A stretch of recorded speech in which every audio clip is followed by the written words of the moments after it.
one nation, under God, indivisible, with liberty and justice for all. Roll call. Trustee Pound. Trustee Durkee. Here. Trustee Mayo. Here. I'm Trustee Mason. I'm chairing tonight because President Lawrence is not feeling well and cannot be here. And I understand on the DS here we have Alexander and Alejandro. Do you want to introduce yourself and say what school you're from? Hello, my name is Alexander. I come from Gateway High School. All right. I'm Alejandra Alvarez and I come from Summit High School. Okay, and as our official board members for this evening's meeting, you're welcome to ask any questions or give your opinion. Unfortunately, till you're 18, you can't vote, but that's all right. You can sit here and listen and feel free to, and when you're done with your reports, you can leave. I'll caution you, we're very entertaining, but you probably have homework that you need to do, so. We're going to now have the report out from our closed session. On 7.1, expulsion of student 08-20 from all regular schools in Mount Deb Unified School District.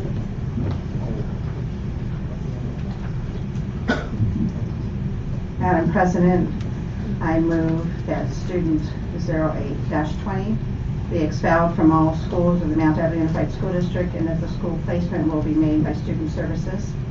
Student number 08-20 may apply for readmission after June 3rd, 2020.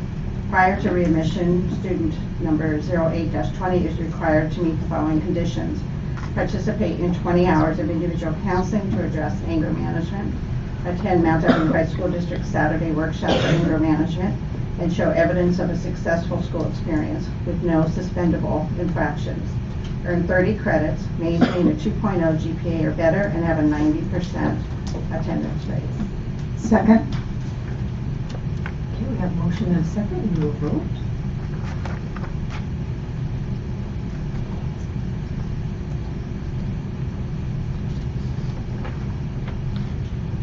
And that passes, I guess, 401. No, 001. All righty. And the next item is expulsion of student 9-20 from regular schools in Mount Deb Unified School District. Madam President, Interim President, I move that that student 09-20 be expelled from the schools in Mount Diablo Schools District, and I move further that we suspend the expulsion. The school placement will be determined by Student Services. Student 09-20 may apply for readmission after June 4th, 2021. Prior to readmission, student 09-20 is required to meet the following condition: participate in 20 hours of individual counseling to address decision-making and show evidence of a successful school experience with no suspendable infractions, earn 60 credits, maintain a 2.0 GPA or better, and have a 90% attendance rate. I believe the end date on this is wrong.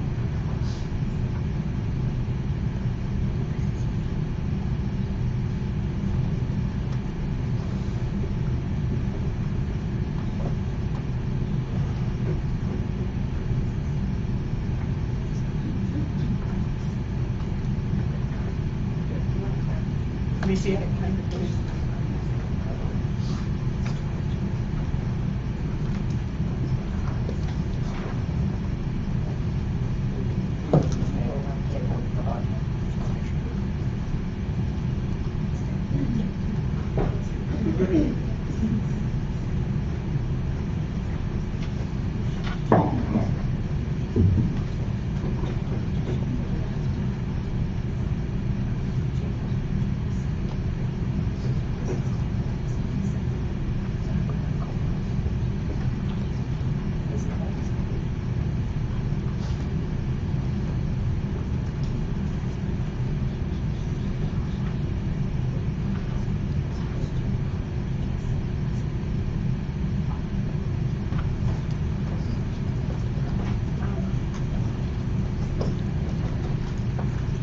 I have confirmed that the student may apply for readmission after January 27th, 2021. Second.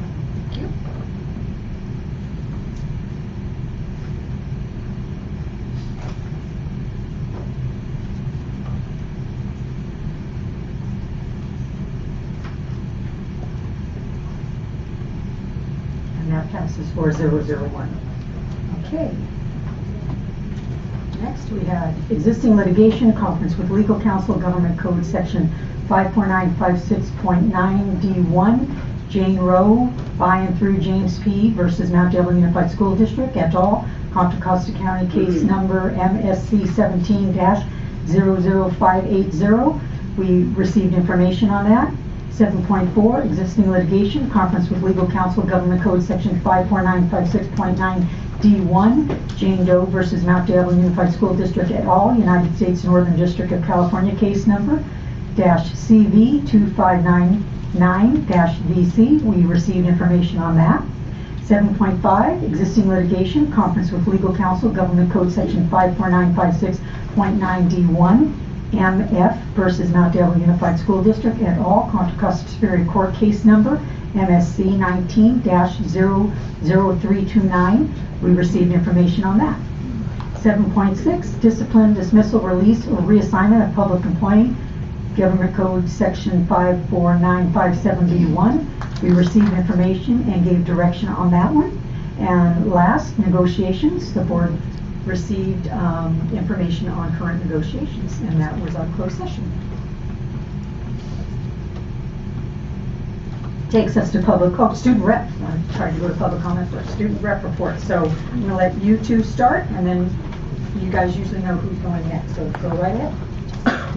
Good evening, board members, Superintendent Martinez, members of the Superintendent Council, and members of the audience. My name is Alexander Silvera. I'm the student representative from Gateway High School. My experience with Gateway has been interesting. I'm going through alternative education at the beginning of my freshman year due to health reasons. I went through Home and Hospital. I've done concurrent and independent study at Horizon. I've done independent study at Gateway, and now I am concurrently enrolled at Gateway.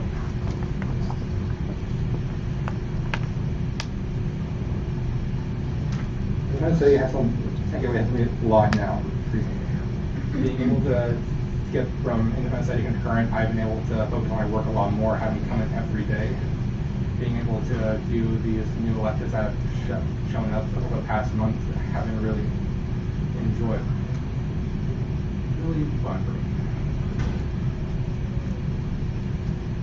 Gateway has been a boost to my grades and how I work. The teachers have their strengths that make it easier to learn and speak to my class, since I have a bit of trouble talking in front of crowds. You're doing well tonight. One thing I have noticed though is the growth of independent students at Gateway, but not a growth in concurrent students. The concurrent class has been getting smaller and smaller, while more and more independent studies students have been joining the Gateway.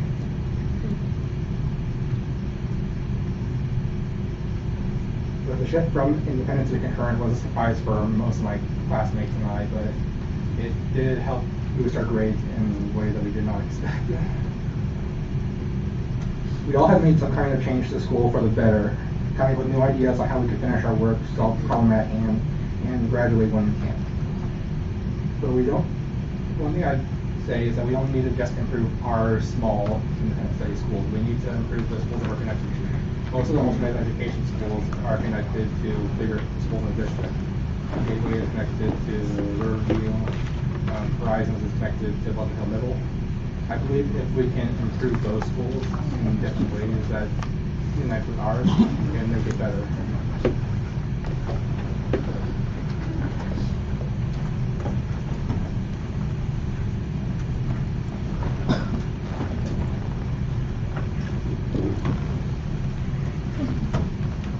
Good evening, everyone. My name is Alejandra Alvarez. I am 17 years old and I'm a senior at Summit High School. My experience at Summit has been a very eye-opener journey.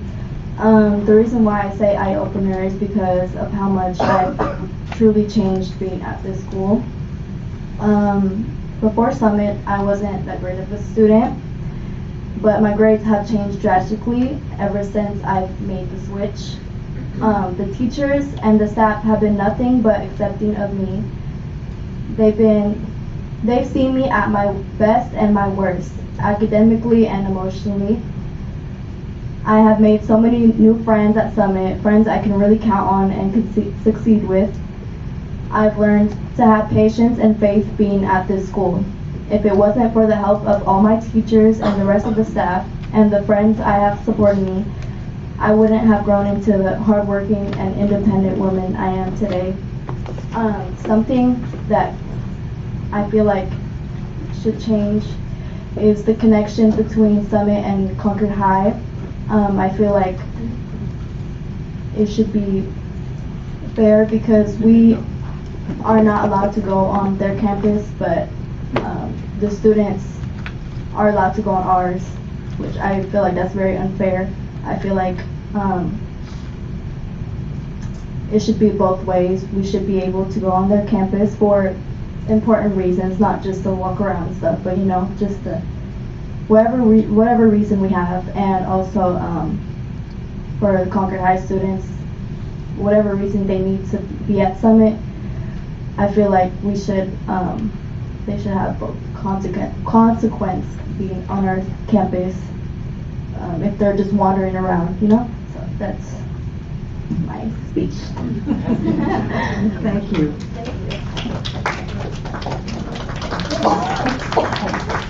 Who's next?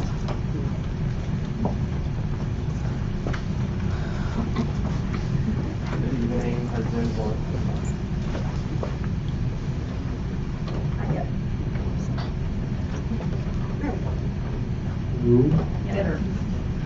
Good evening, President Lawrence, board members, Superintendent Dr. Martinez, members of the Superintendent Council, and members of the audience. My name is Arthur. My name is Ashley. And I'm the ASD president, and she's the secretary treasurer of Northgate High School.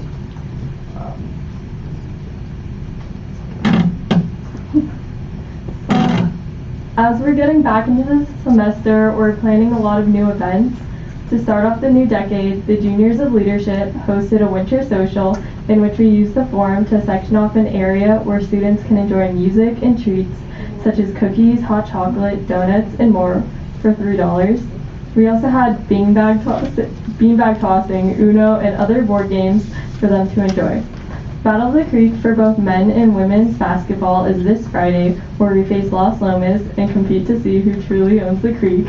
Last Battle of the Creek, both Northgate men and women's team clutched the win, so we're hoping that that happens again. Last week, our jazz band participated in the Folsom Jazz Festival and took first place. And production workshops Winter One Acts open next week, and we're excited to see the plays written and directed by Northgate students. The seniors of the leadership class are currently planning the senior banquet, which is an event that we host a dinner, and students in the senior class vote on most likely to awards, such as most likely to become a billionaire, and such as. It will be held on February 23rd at the Shadelands Community Center. And as winter sports are near the end, we wish the best for those that are participating in spring tryouts. And as we go through our last semester, we are excited to see the events. Thank you.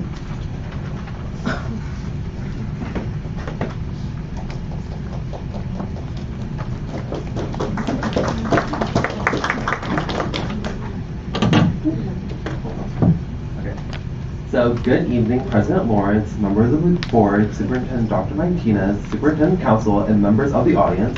My name is Robert Santa Maria, and I'm the ASB president from Concord High School. So, recently at CHS, our very own Christina Mazzi recently received the Contra Costa County Humanitarian Award, which is really good. I'm proud of her. And our academy program has also been helping students pre-register to vote. Our show choir, Ladies First, and Winter Percussion are all preparing for the performances for our winter rally.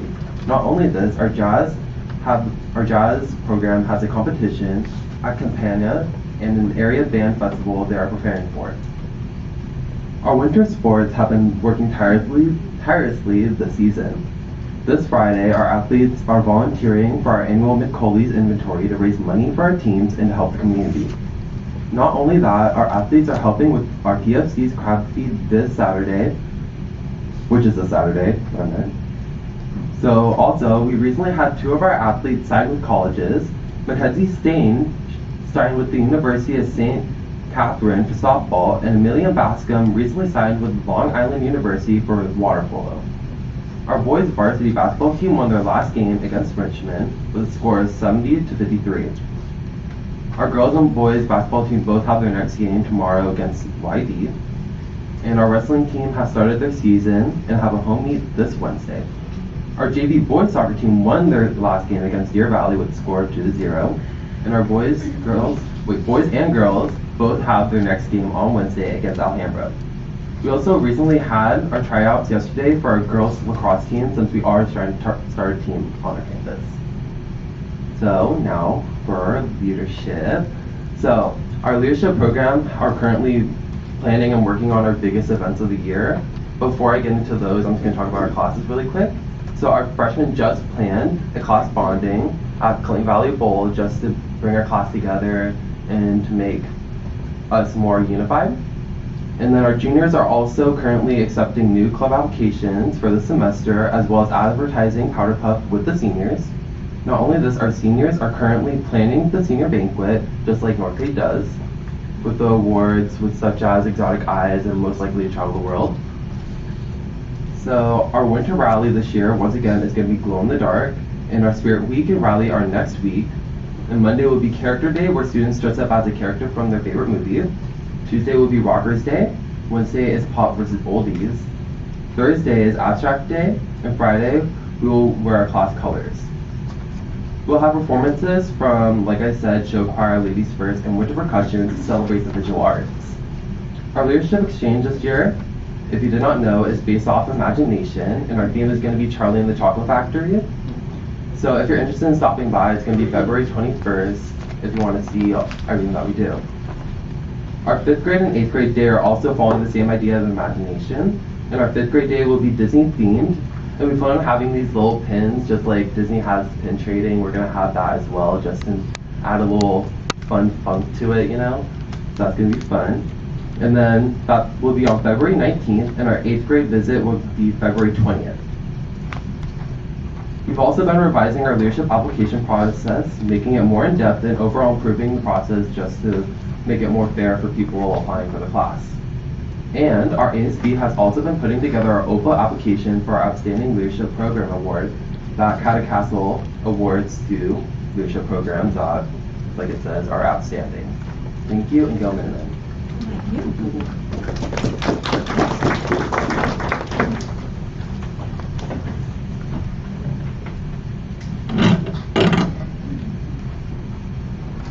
Good evening, President Lawrence, board members, Superintendent Dr. Martinez, members of Superintendent's Council, and members of the audience. My name is Andrea Garcia. I'm the ASB president of Mount Diablo High School.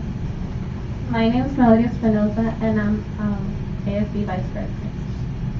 As of right now, the entire school is getting ready for the following senior nights: girls basketball, boys basketball, wrestling, girls soccer, and boys soccer. So we're all waiting for the day where we can all celebrate our esteemed athletes, who the majority have been in their sport for 4 years. And the school is going to thank them for all their hard work and dedication that they have given to the sport that they love, and for always positively representing Mount Diablo High. Although it is a very momentous and happy day, it will also be sad to say goodbye to some of the best players that Mount has seen. By the way, my basketball senior night is on Thursday, February 13th. You guys are all invited. I'm sitting there. On another happy note, our winter rally passed by successfully. Many of the students and staff said that it was one of the best rallies that we have had in the past years due to leadership planning and coordinating with winter sports athletes and their coaches. One change that we made this year was that we had the captains of the sport announce their own players in hopes that it would hype up the crowd, and it worked. The captains would say the nicknames and the numbers of their members, and it was really fun to see the crowd get so excited to see them. For the Winter Spirit Week, one of my favorite dress-up days was recess day, where students and staff dressed up as kids, and my favorite part was seeing my teachers dressed up in onesies and tutus. It definitely put all students in the rally spirit. By far, one of the students' favorite time of the year is the Multicultural Week. This is our favorite time because so many students represent not only their own cultures, but other cultures as well. It is amazing to see people from different cultural backgrounds participate in some of many clubs that Mount has to offer. Although we have our multicultural rally in May, clubs begin preparing their traditional dances and acts in efforts to accurately and elegantly represent the diversity that is so easily seen at Mount. Along with the multi-theme, there is also going to be a clubs carnival where clubs and classes can sell items to fundraise. There is often food sold to everyone, and everyone looks forward for it as well. That's it, thank you. Okay,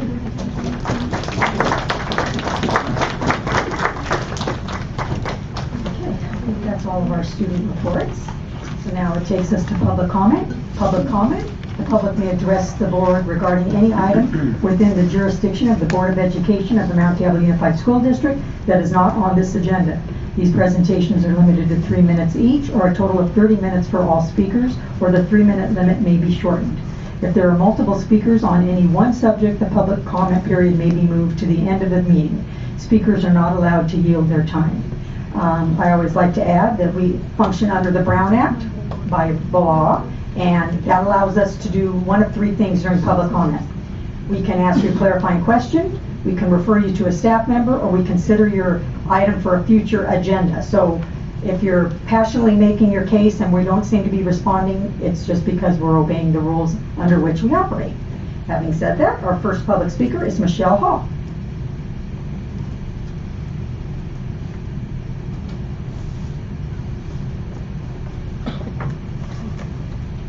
Good evening. My name is Michelle Hall, and I'm the mother of a 21-year-old special needs son, Matthew Hall. I'm here requesting aid for the bus going to Liberty and Liberty Transition and Heritage High School. Matthew is with the East County school program, but we're in this Diablo district, and he needs the district provides transportation for him. My son recently had an epileptic seizure coming home on a bus to Clayton. We did not know he had epilepsy, but now that is his diagnosis. On his bus, 4 out of 7 children have seizure disorders. 3 have personal aids in the classrooms. All of the students require getting off and on the bus. I believe it is very dangerous for the bus driver to be driving without an assistant. Please, this is a priority, and I hope, thank you for your consideration. Thank you. Willie Mims?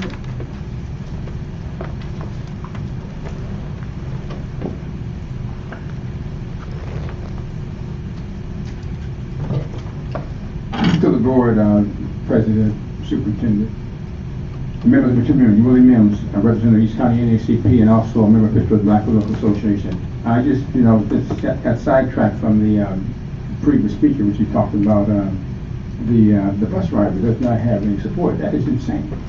I mean, when you drive with folks with disabilities, there should be support services on the bus. So I hope the district heard what she said and do something about it.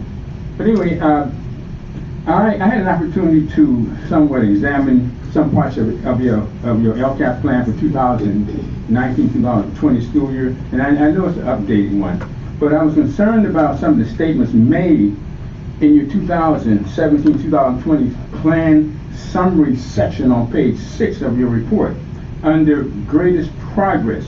The report states slight increases in the overall percentage of students meeting or exceeding the state standards in English language arts.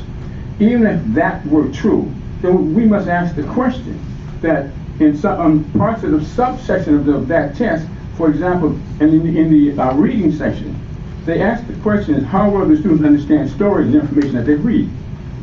For the African American subgroup, 84% of the students in the 3rd grade did not understand what they read. 85% of the 4th grade did not understand. 84 of the 5th grade. 87 of the 6th grade. 86 of the 7th grade. In writing, how were the students communicating writing? 88% of the 3rd grade African subgroup did not understand how to communicate in writing. 88% of the 4th grade, 84% of the 5th grade, 90% of the 6th grade, 84% of the 7th grade, 86% of the 8th grade. The last one is how well do they understand spoken language? 87% of the 3rd grade did not meet the state standards, 88% of the 4th grade, 89% of the 5th grade, 90% of the 6th grade, and 92% of the 7th grade.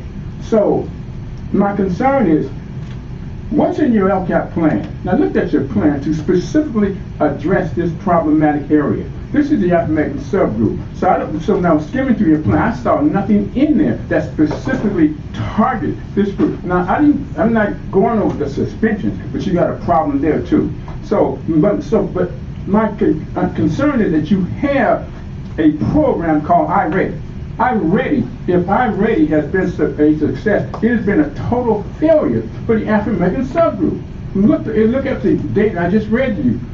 The iReady program must be getting everybody ready except for the African subgroup. So I think you guys should really take a look at this iReady program and its failure when it comes to the education of the African subgroup. And with that, I'll rest my case. I think I have a clarifying question. Yes. Because I know you go to many school board meetings. Is Yes. this similar data you're seeing there? As far as iReady? Only Antioch, I think Antioch has iReady. Okay, thank you. And maybe Pittsburgh. But to qualify your question, the failure rate when it comes to the education of African American subgroup cuts across district lines.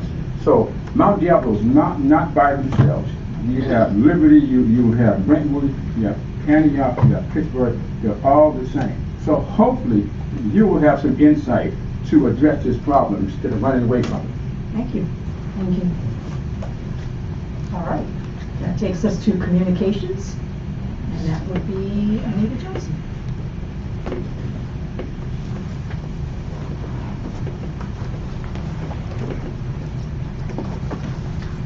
Good night, students.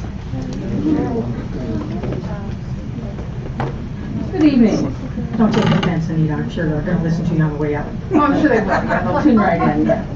Okay. So I'm hoping that you will all agree with me in stating that the state of California is seriously underfunding our schools to the great detriment of our students. I understand that you will be making serious decisions in the next 6 weeks regarding expense reductions and layoffs. It is only 6 weeks until March 1st, which is when all those decisions are final. I ask that you strive for transparency and community involvement to avoid secrecy, confusion, and surprises. I also ask that you explicitly direct your management team to clearly communicate the processes that they will follow to implement expense reductions and to follow those processes with fidelity and to treat employees with respect. These 3 requests may seem simple and obvious, but the chaos my members have experienced around layoffs, assignments, and overages has caused so much anger, pain, and confusion that I am here to implore you to provide some leadership this year. Again, 3 simple requests.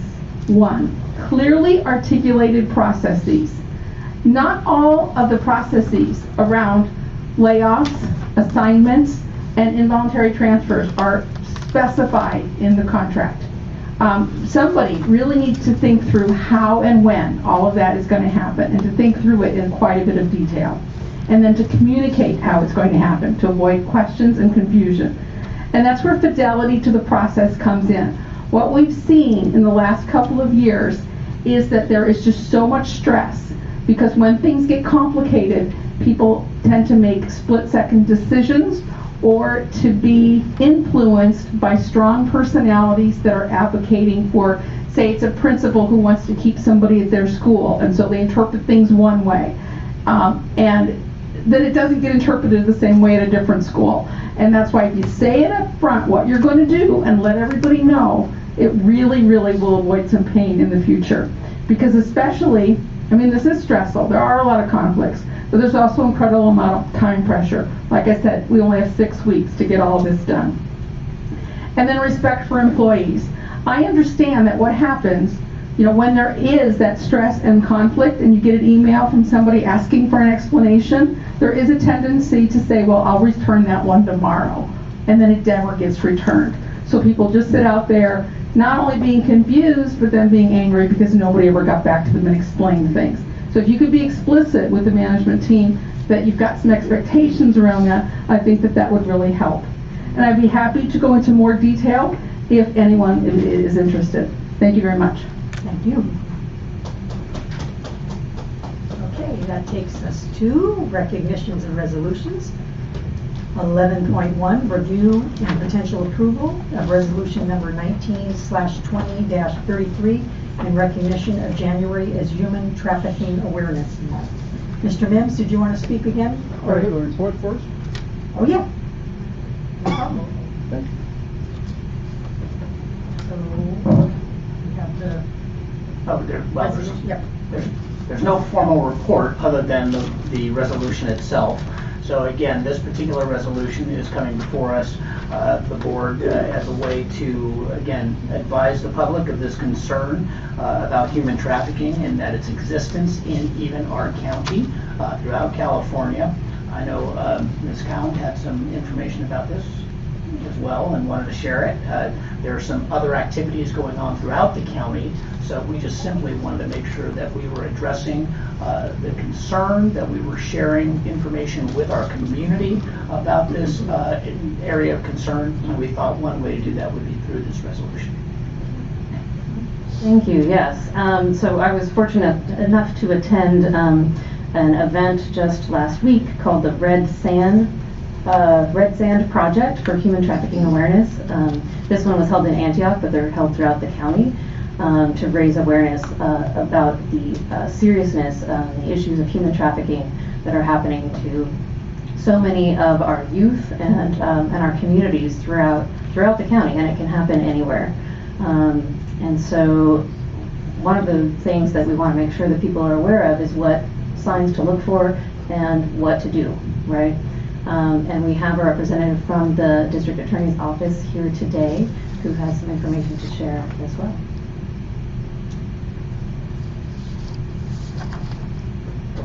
Good evening. Thank you so much for this opportunity to address you. I'm a little sad that the students left because that's who I really want to talk to. Are they in the hallway? There they are. My name is Dana Filkowski. I've been with the Contra Costa DA's office for more than 20 years. I'm a lifelong resident of Contra Costa County and a single mom to 2 teenagers who are twins. So to say that I have a more than full-time job is an understatement. I have had the opportunity to lead a grant-funded program with a federal grant at our district attorney's office, creating a state, federal, and local human trafficking task force that has the mission of enhancing collaboration with victim service providers so that we can understand all forms of human trafficking in our community, investigate and prosecute exploiters, and connect victims with culturally competent and victim-centered services and support. At the event where I was speaking on a panel on Friday, where Ms. Kahn was present after the Red Sand Project, I had the amazing opportunity to speak after a survivor of human trafficking. And when she spoke, you could have heard a pin drop in that room, because the first thing she said was that she was recruited into human trafficking at her junior high school in Antioch by a woman. Nobody saw that coming. And she was an honors student, and nobody noticed the changes in her behavior. And it took her more than 10 years to get out of that life and then come back and become a resource for survivors. And so the message for all of us is that it can happen anywhere, and it's happening in plain sight. It feels overwhelming to understand the threats posed to our children. And as parents, if we can do one thing, I'm going to talk to my parents back here, is know what your children are doing on the internet. What I've seen in the last year is that Instagram and social media platforms are enormously used to contact and recruit children into sex trafficking. And a lot of times it's girls or people pretending to be girls, and they're really male exploiters. They're looking to make friends with our girl children, mostly our girl children, but also boys, and try to desensitize them to the fact that selling yourself for sex or allowing yourself to be sold is wrong. Trying to make young people believe that selling sex is a normal part of a dating relationship, that it's okay if one partner sells sex to bring back and share the money to that other partner. Makes the other partner a pimp, and in this county, pimps go to prison. If we want to know what to do about human trafficking in our community, there are tremendous resources attached to the district attorney's website. I didn't know I'd be speaking until just yesterday, so I'm not super prepared. There wasn't a whole lot of time. But what we did in Richmond and West County, we partnered with Helms Middle School, and my office has a school program. We start at the junior high level because that's where kids need to know what to look for, what to recognize, and what to talk with their parents about. And parents need also to learn the signs. It may be something as simple as your daughter not coming home or leaving at 6 o'clock in the morning when school doesn't start till 8:30, and you not asking, where are you going? What are you doing? Who are these new friends? Where did you get that purse? Where did you get those shoes? Or for young boys, where did you get those skins in your video game? Where did you get those coins in your video game? We're seeing video game platforms being used to encourage children to take illicit photographs of themselves and trade online. And once a picture of you gets on the internet, it's not coming off. So don't trust a friend that you've never met in person, because it might not be who you think it is. What can we do about human trafficking in our community? These were posters that we put up all over West Contra Costa County in partnership with law enforcement, community members, business owners, even Congressman Mark DeSaulnier came out and walked the streets with us in Richmond. And the posters encourage us to know the signs, to learn the signs of human trafficking. And if you see something, say something. If you need help, we don't want people calling an 800 number that gets you a national program that's probably located back east. Where's the help here in Contra Costa County? And the help is Community Violence Solutions. They are our local victim service provider. They're right here in our community, and this is their 800 number here. And I'll leave these for the board to pass out in my office, can also send more copies. And if you see something suspicious, how do you report it?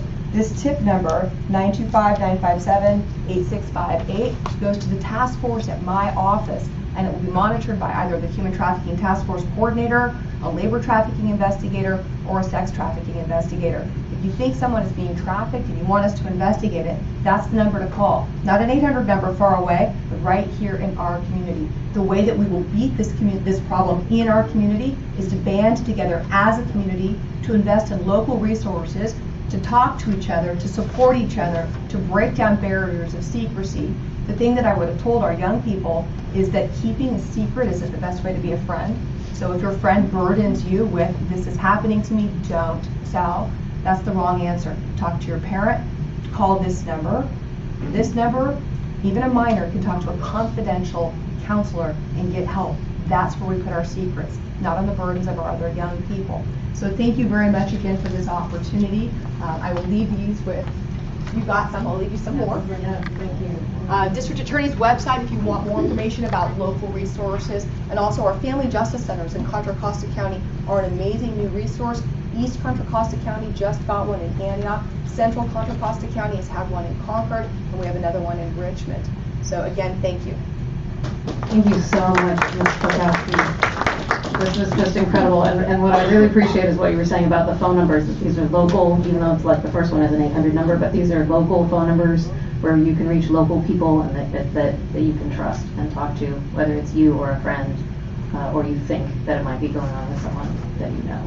So that was really, really valuable for us to know. I would just add that when you see people that aren't familiar to your community dropped on a corner to sell fruit all day long, they may be victims of human trafficking as well.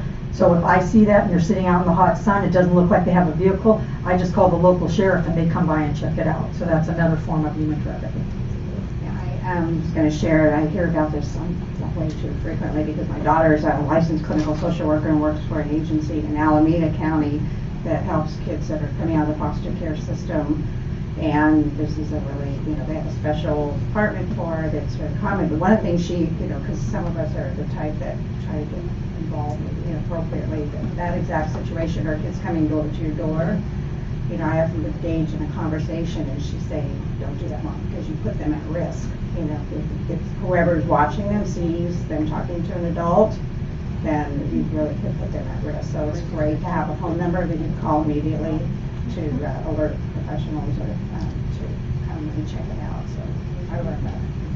And thank you to Council Member Monica Wilson, City Council Member of Antioch, who brought this resolution to us and led the event that happened in Antioch. And the thing that was said there as well is that these organizations can bring these programs onto our school campuses. So if a middle school or a high school wants to bring the information out and do this Red Sands project that raises awareness for students on that campus, that's something we can bring. So thank you so much. Mr. Mims, do you want to speak now? Yes. First, I want to thank the DA for her presentation. I was at that Red Sand event too, so I thought it was quite interesting and sad because I was able to hear the testimony from a few of the young ladies who got caught up in this. So I'm here to support this resolution, but a resolution is fine. But what is the district going to do to serve as a model to make folks believe that they truly believe in the resolutions that they're about to adopt today? I mean, guys sign resolutions all the time, but do you truly believe them and do you put them in force? And I heard the DA mention that you could form a partnership with the DA, and you could also bring in speakers to inform the children about this problem that's within our schools.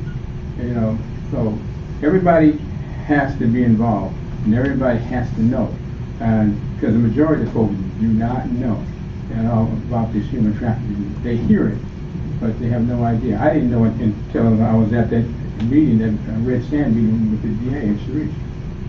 So I would hope that the district not just sign it and move on, but do something about it. Thank you. Absolutely, thank you. And they did provide, and we can get more of these. There's this size, but there was also the larger size posters as well.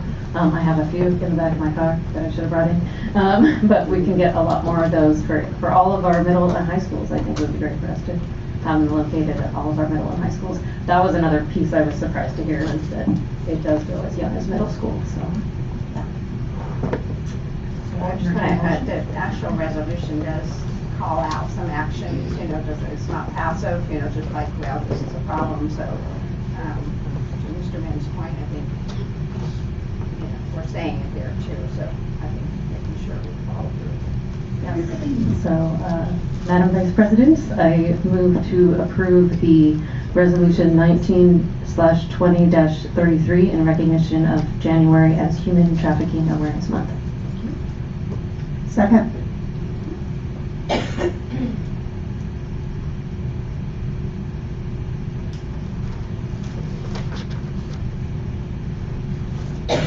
that passes 4001. And I believe we have another resolution. This one is to review and potentially approve a resolution for 19/20-34 in support of Proposition 13, Public Preschool, K-12, and College Health and Safety Bond Act of 2020. Anything to add, Dr. Martinez? Well, again, part of the concerns that we have as a district and part of what we have as a state are looking at opportunities for funding in a number of different areas. This is one where, again, we're looking at potential for supporting our students across California, but again, school bond funds specifically. So this is targeted, again, at opportunities for us to take a look at potential access to dollars for preschool. We know in the governor's budget, again, they're putting some additional dollars for special education preschool. And again, it just may provide us opportunities as we look to expand early intervention programs for children. Be one exceptional opportunity for us to take a look at. Thank you.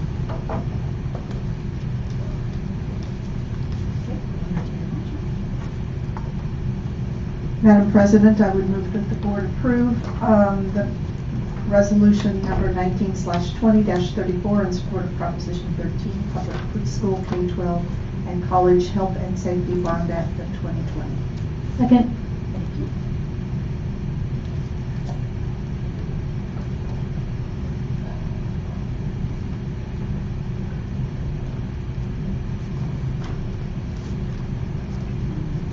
That passes 4-0-0. Takes us to the next resolution. Do you want to speak to us first, Mr. Mims, or after? After. You sure? Because you might have something that we want to add. No? No, I'll add to what you were. Okay, thank you. Okay, so we have review potential approval of resolution 19/20-35 recognizing February as African American History Month. Mr. Martinez, anything to add? Just that, again, in our communities of trying to reach all facets of our communities, we think it's important that our students receive opportunities to learn about various cultures, again, specifically our African American culture. And we know that, again, the proclamation indicates this is 1 month, and yet, really, it's so important for us throughout the year to examine the success of our African American community, what they do on a day-to-day basis, and so, but again, going along with our process of ensuring that we have curriculum that addresses this and our teachers have an opportunity. That's really what this resolution is about. Thank you. Mr. Mims? Do you have history to share with us? You usually do. I didn't, well, I'll just say one thing, and then it's something that, first of all, let me make my statement.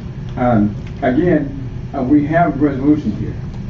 A resolution without moving forward and putting it in place is just a document on paper. And so, what is the district going to do to serve as a model for this resolution? Now, they're going to have posters on the district walls to celebrate this Black History Month, that's called so-called Black History Month, but you serve as a model. Are the teachers going to be asked to do something for this month to show their students and all students that there was a history of this in this country of Black people and the tremendous amount of contributions that they did from the beginning all the way up to this day. The other thing is that you asked me about history. You know, I'm not a historian, but I'm a student of history. I'll tell you this: there were 4 Emancipation Proclamations, 4 of them. Abraham Lincoln was the last one. The one before that was the Emancipation, the District of Columbia Emancipation Act of April 16, 1862. The District of Columbia at that time had more enslaved African people than any other place in this whole country. And so they had to take a look at themselves. So Congress passed that Emancipation Act. It was not Abraham Lincoln. He signed it, but it was not his. The other acts came during the Revolutionary War. There were Black participation in both those wars. The second one was, first one was 1775. It was called the Emancipation Act, in which the British general, and I couldn't find my notebooks, he freed all African folks that were enslaved in the continental colonies if they sided with Britain. That was the first one, and the second one was in the Second War with the British. It was 1779, something like that. That was the second one, and then the second one freed all African people who were enslaved, period, in the Americas. And even if they made it to the British lines, they were free. Okay. And the other one was that we have, and I'll sit down. We had the Star Spangled Banner in that I think it's the third stanza, and it talks about the slave. What it does not say is that this writer who wrote the Star Spangled Banner, he, according to the history, did not like slavery itself, but his wife was a slave owner. And so if you're living with someone who owns human beings, then you are just as guilty as that person. he also wrote that song, The Star Spangled Banner, because he saw black soldiers who had escaped from slavery coming back to the counties to burn Washington D.C. to the ground. That's not in history books, but it was the black soldiers. So, you know, we participate in all the wars, and I'll just give you that little bit of history. Thank you. Appreciate it. Thank you. Thank you.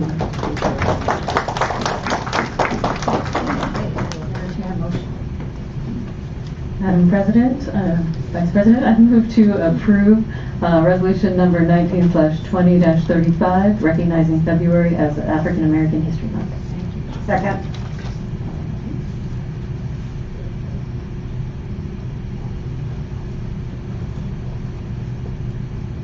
And that passes 4-0-0. Thank you. Okay. Also, just a reminder that it was said during the student report, I believe, for Concord High, but we have had a recognition already of Christine Matsey for the Contra Costa County Martin Luther King Student Humanitarian of the Year Award. And what that was for, if you haven't seen it, was that she started on Instagram a way for girls and women of color to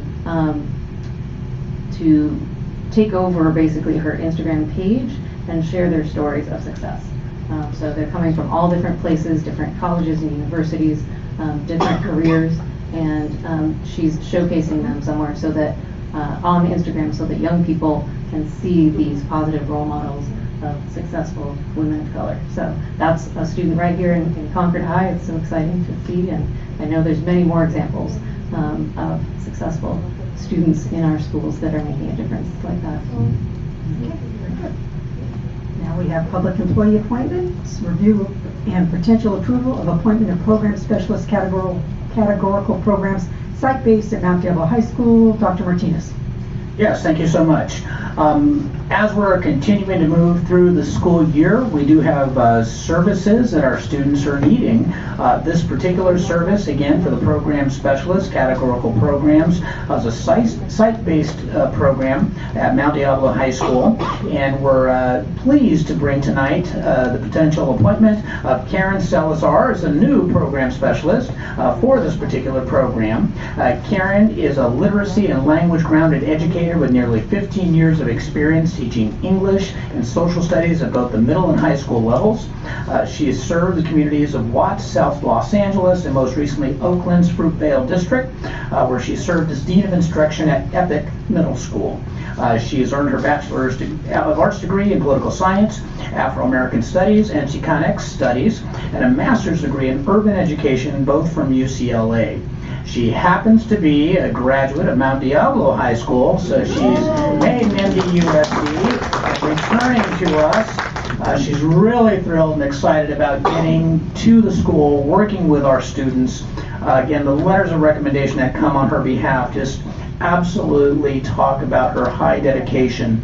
And when we had a chance to sit down and meet and to hear about, again, her early childhood and her personal, overcoming challenges with language and such, and really her success story, I'm really thrilled to bring her to our district, or bring her back to our district to communicate and to connect with our students, all students at Mount Diablo.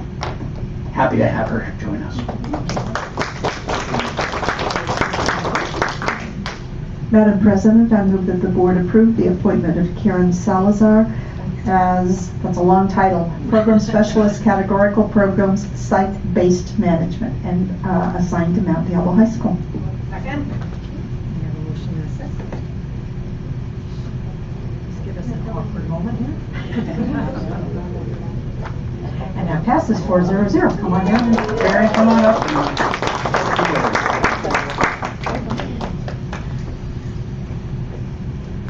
Good evening, members of the board, Dr. Superintendent, members of the Mount Diablo Unified Community. I am deeply grateful for the opportunity to be back in my community of West Pittsburgh and Mount Diablo. I've been in Oakland, sorry, I'm a little nervous, Oakland and LA for the past 14 years, and it's a great privilege to be home. So, thank you.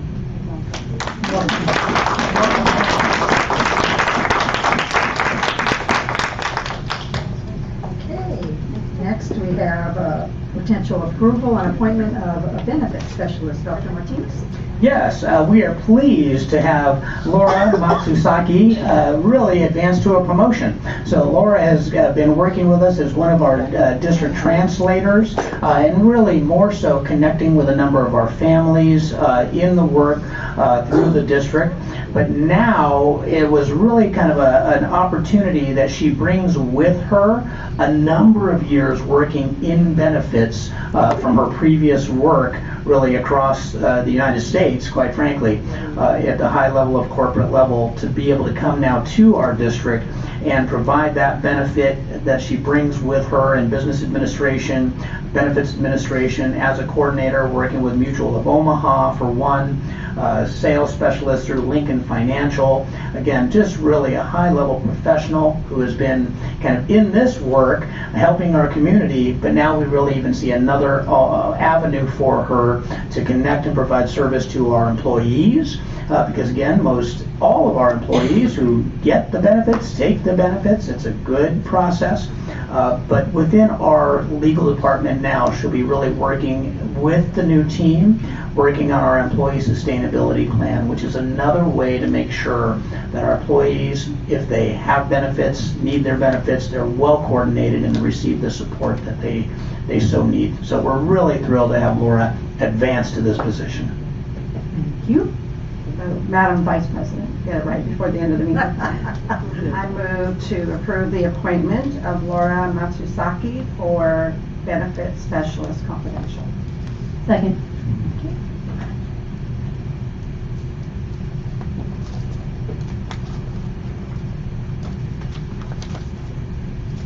That passes 4-0.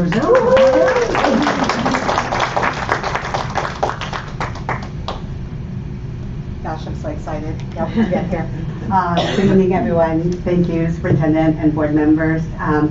When I started working here, gosh, about 5 years ago, I actually told myself I'm going to work in the benefits department because that's my wheelhouse.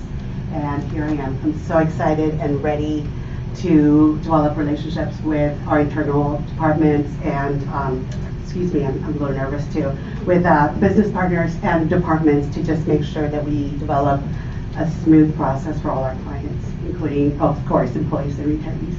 Thank you. Thank you and welcome. All righty. Next, under reports, we have a report on Holbrook Language Academy.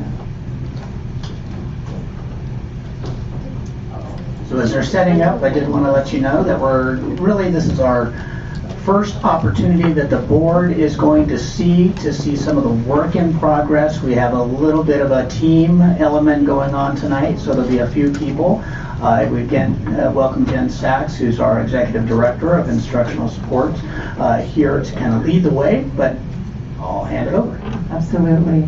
So good evening, everyone. Superintendent Dr. Martinez, Vice President Mason, board members, audience.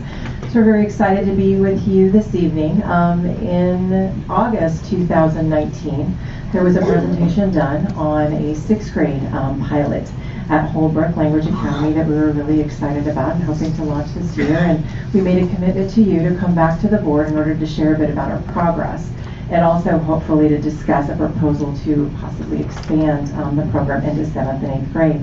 And I'd like to acknowledge the team that has assisted not only with this presentation, but many of the work that's been going on across our district when it comes to the dual language programs, and that is Principal Marga Marshall from Holbrook, of course Assistant Superintendent Jose Espinosa, Carmen Garces, Conde Barreto, as well as the principal sitting in the audience, who I'm not going to call out and make them wave, but they are definitely a team of individuals who have really embraced our dual language initiatives in order to try to make sure that our students are absolutely high achieving and ones that are coming out of our system biliterate, bilingual, and bicultural. So to that end, our dual language program really has components that are very much aligned to our local control accountability goals, as well as our district priorities. It really does focus on a rigorous instructional program, supporting all students as they really engage to be 21st century learners. And again, being able to navigate, engage with a global kind of international society that we find ourselves in. And again, you can't say enough about individuals that are coming to us. There's a few actually that came to the mic tonight that are biliterate, bicultural, bilingual, and that is just something that we would hope that all of our students and staff do strive for. So our dual language program, just in a nutshell, it's really a two-way immersion program that combines English speakers with speakers of a target language, and at Holbrook it is Spanish speakers. We have students that will able to keep their native language as they're acquiring that second language. That's critical within this program. And again, Spanish-speaking students best acquire a second language as their first is established, and our English learner students best acquire it through immersion. And so this is why the program is we do try to stick to a 50-50 model that I'm sure the principal will speak a little bit to as they're walking out of our program biliterate. Students are expected, though, to not only master English language development standards if they do come in with some language gaps, but also to master grade level standards. So there's nothing that this program is going to not address when it comes to math standards, science standards. It's one that really embraces not only the language, the two languages, but also a rigorous instructional program. So to that end, I'd like to invite up Carmen Garces, Director of English Learners and Dual Language.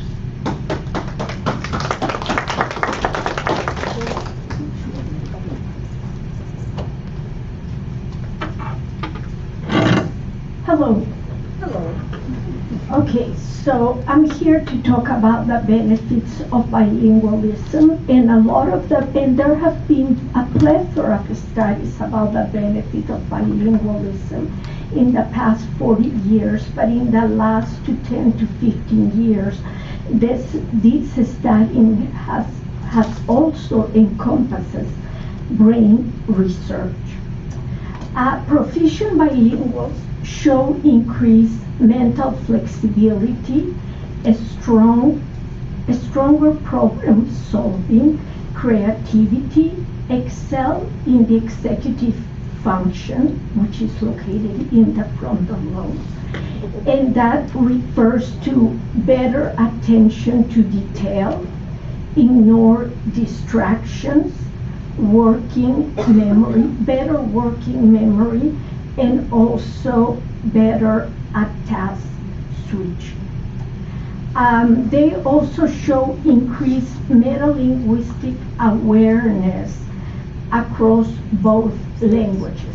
And for example, in the classroom, you will see metalinguistic awareness when the students are working on cognates in math or in science or in history. It's part of their instruction to analyze the words and see how do they transfer, what are the similarities or differences, and also with the sentence structure. They are more willing and able to learn a third language because you transfer content and content knowledge and language structure from one and the other one. You don't need to relearn everything. Generally score higher on verbal standardized tests in English, and that has been proven with state and national tests than students not attending any other type of program or students that they are not in bilingual program. There's plenty of research in this area. They'll also, another benefits of bilingualism is that proficient bilingual maintain a strong sense of their own identity while developing sensitivity towards other cultures. And the benefit for English learners is that they continue to develop their culture. They know where they are coming from, that they have a history. Get a head start in competition for university and jobs in a global economy.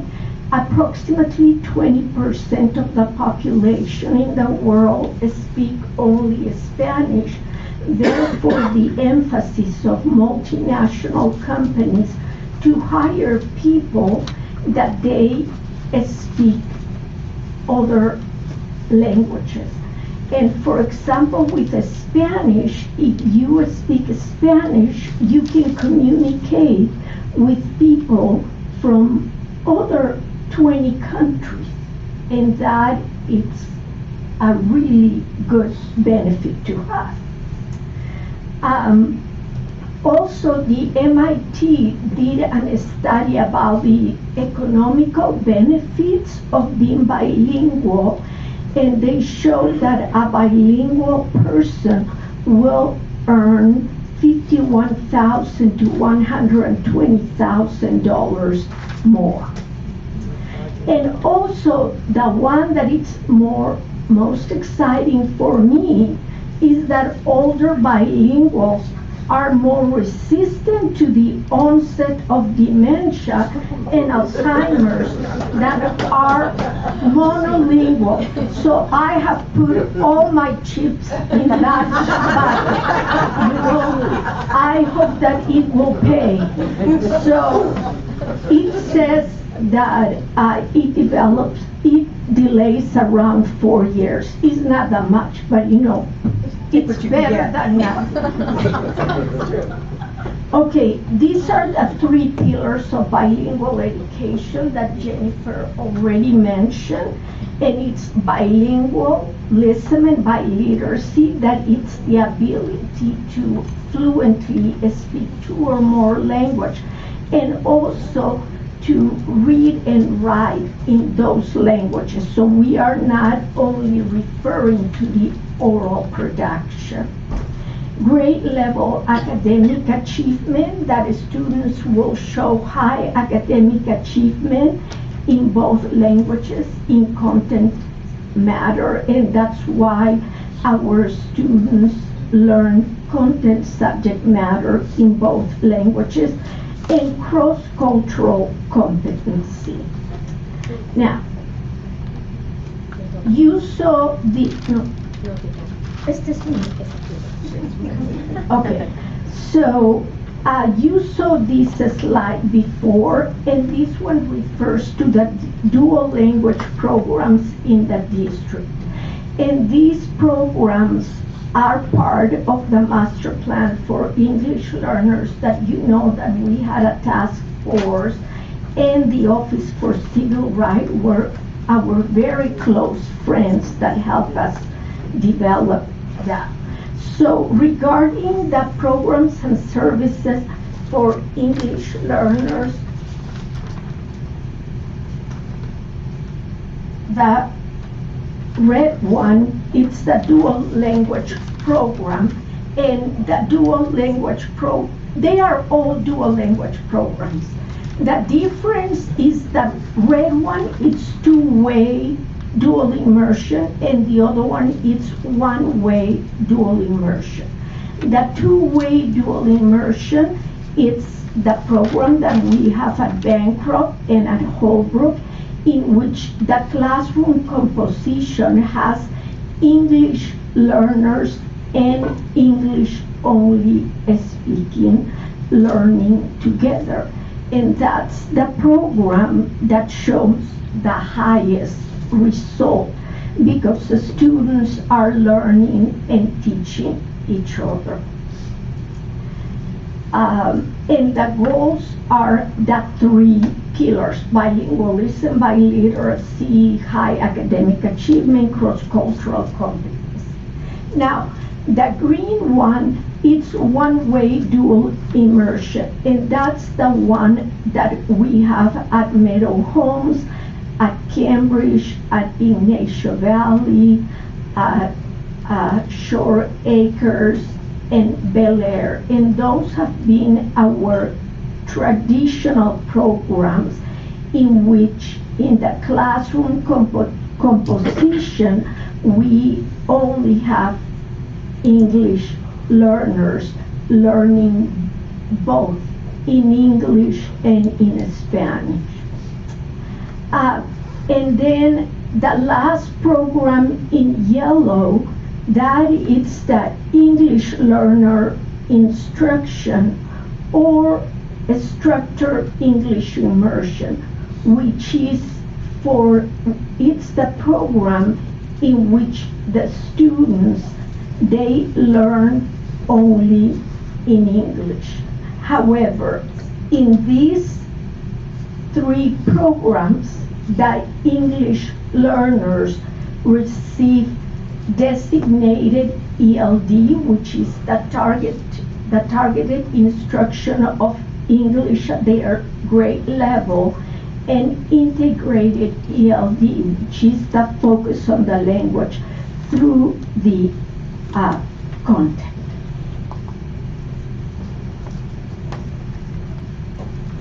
Good evening. Just going back to what Mrs. Sachs and Mrs. Garces were saying, we're here because of these two things.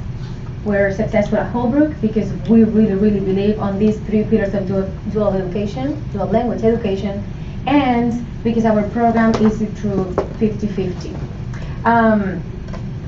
Just a little community meeting outreach and what we've done to get to where we are right now. In 2014 and 15, Bancroft opened the two-way dual immersion program, and it began in there. And at that time, I was working at the EL department with Jose Espinosa and Carmen Garces, and I was assigned to Bancroft, so I helped developing the program in there. During 2015 and 2017, there were some community discussions on reopening Holbrook as a dual language site. I did attend some of those meetings. Holbrook, dual language, that sounded good, right? 2017, I was appointed as the principal at Holbrook. Super proud of being the principal at Holbrook. And we reopened as a Mount Diablo regional magnet, being the language, the specific of our magnet. On that time, discussions began on how to expand dual language into middle school. 2018 and 2019, there were some board presentations in December 2018 and July 19 on dual language programs and how would it look like if the program was expanding up. This school year, 2019-2020, we piloted 6th grade in our school, and we had staff and community meetings continuing to discuss piloting program for 6th and 8th grades. This is something that we've been working with the staff. This is not something that has been built just like. We have all the community members, all our staff members are always involved in decision making. We have a teacher, our teacher in 6th grade, she is bilingual. She's coming from the Spain visiting program, teachers, and she jumped in, and the rest of the team, Holbrook, immediately helped her, making sure that we're following everything, 50-50. Every single day, our students receive both languages. And we are still building, but we are super excited that we've been able to share with community members. Carmen and I have been in different dual language schools presenting our program. Back in, I know I had this, in November 4th and 5th, I actually took 2 of my 6th graders to the dual language schools, and our 6th graders were the ones explaining to the 5th graders, or the incoming 6th graders, about the program. And lots of great questions were there. So it's really nice. And just last week we had a community outreach meeting, and we explained how our plan, or our plan is looking. Our 6th graders, and it's always best with pictures, I know you can really see, but that's our teacher, Maestra Beltran, our students. We have 14 students right now. Our teacher is Maestra Beltran. She has a B class, and then she's self-contained, and she does starts with one language and ends the day with the other language. And this is just a little sample schedule for students. Our students have English language arts, and they're working with the curriculum that we have adopted for the district, McGraw-Hill Wonders. And they also do Spanish language arts with Maravillas, which is the Spanish component of the McGraw-Hill. Then our students do math in Spanish, and there are some modules that they do also in English. Science, we're doing adaptive text with supplemental science labs. Our 6th graders are participating with the rest of the 6th graders in the Ocean Ambassadors program, and it's just, they're loving it. I'm loving it too. World History, National Geographic pilot, we're working on that. It's been looking really, really fun. I mean, it's National Geographic, so it's just great. And then of course they have PE. We're lucky to have our music and PE teachers, they're bilingual. So that also goes into the 50% of the day that they are learning in Spanish. And I actually brought 2 parents with me. ¿Querían venir a decir alguna cosita? Yo les traduzco. Vengan, I'll be translator for now. Just to share a little bit of their students.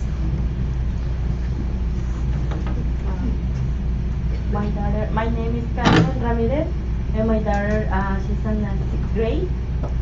She's very I like the class because she is learning both languages, and I want a better job for her. Mi nombre es Lorena Teodoro y tengo una hija en 6º grado. No me arrepiento de haberla metido en esa escuela, me gusta mucho y es muy, no se ve nada de peligro. My name is Lorena Teodoro, I have a 6th grader. No me arrepiento. I don't regret. I do not regret of having my daughter at Holbrook Language Academy. She's learning, she's loving it. ¿Y qué más dijiste al final? Oh, and it's a very safe school. Gracias. Thank you. Muchísimas gracias.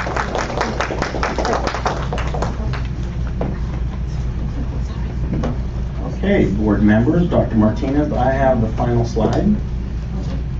Quite a segue.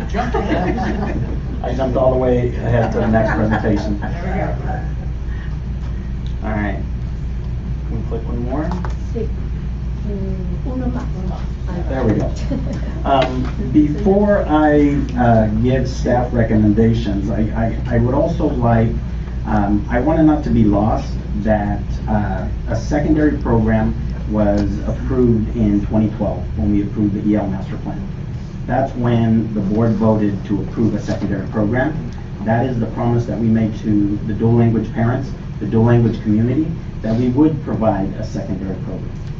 Since then, we have been working on exactly what kind of program is best to provide.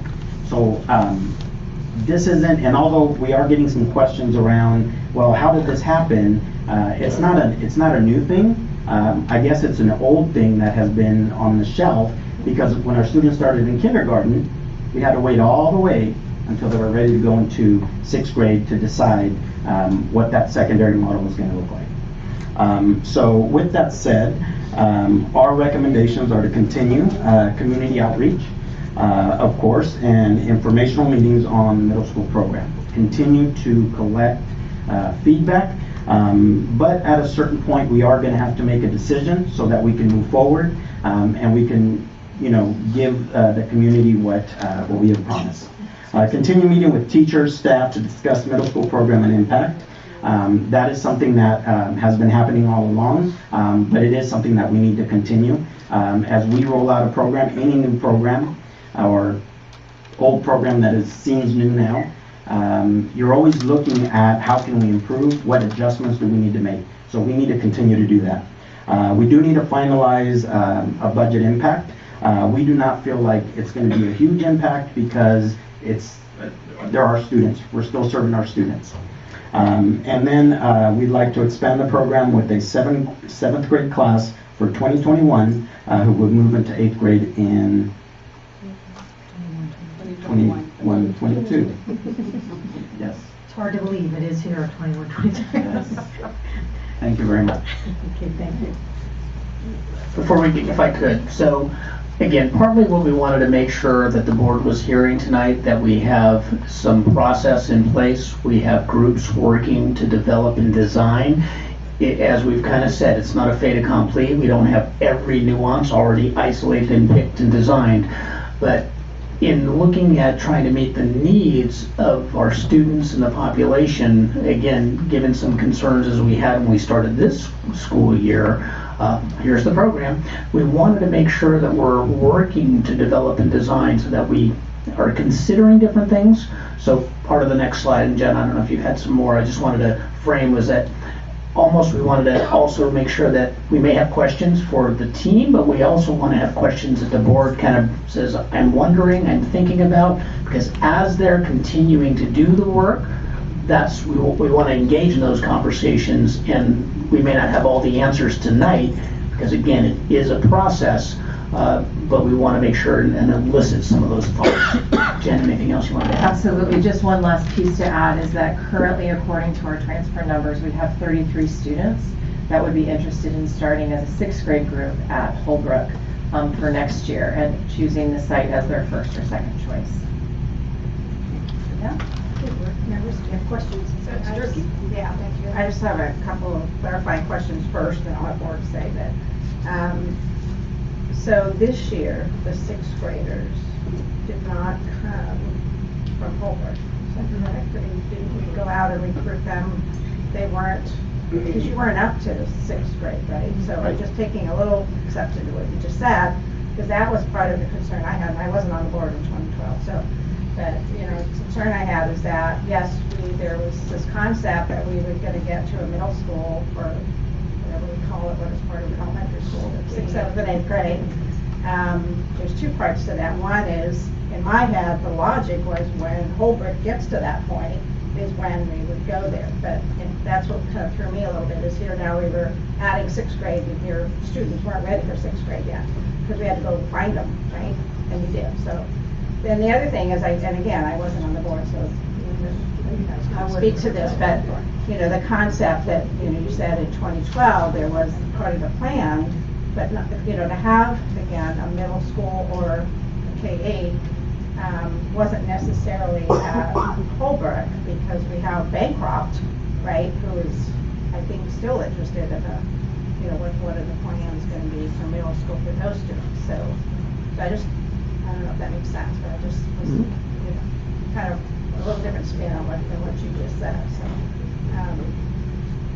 So those are also questions now. Part of what I think we want to think about. I think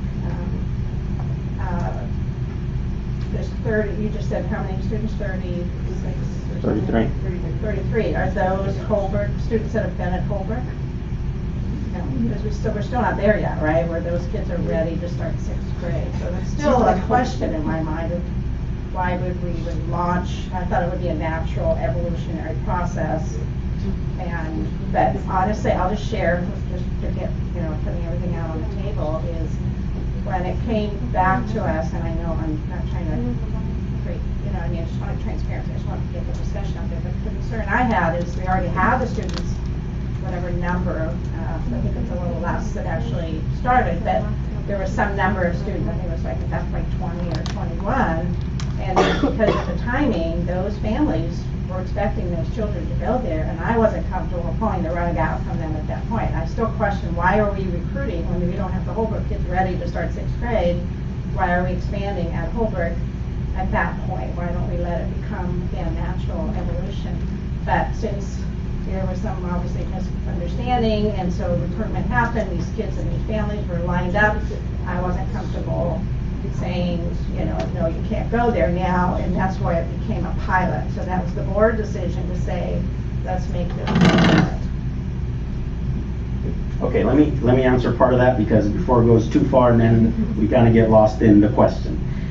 So I think the difference that we have to look at is the Holbrook program it's not designed for Holbrook students only, right? We promised a secondary program. We have several others, yes, we have several other schools that are looking for that secondary program. So the secondary program that we are looking at is Holbrook. So it wasn't just for Holbrook students, right? So you would have, because you have 5 other schools, you have Cambridge, Meadow Homes, YVE, Bel Air, Shore Acres, that had bilingual students already, dual language students that were given the same promise. So for them, we were not going to have a program unless we delivered a middle school program, secondary program. I shouldn't call it a middle school. It is a secondary program. So related to that, what was the timeline for Bancroft? When is their first sixth grade? When is their fifth grade? Like, did they have sixth graders in the sixth grade right now? No. They have fifth grade right now, so they're 1 year behind the rest of the schools. They have fifth grade right now, and then they'll be going into sixth grade next year. So I think that's part of why we were a little surprised that the sixth grade also was starting a year earlier than we were thinking, because it seemed like it was going to be lined up with Bancroft. But you're saying you were starting it this year because you were looking at the other schools, Cambridge and... Yeah, because Bancroft isn't our only dual language program. So we wouldn't align the program for secondary with one school when we have 5 others. Right? That makes sense.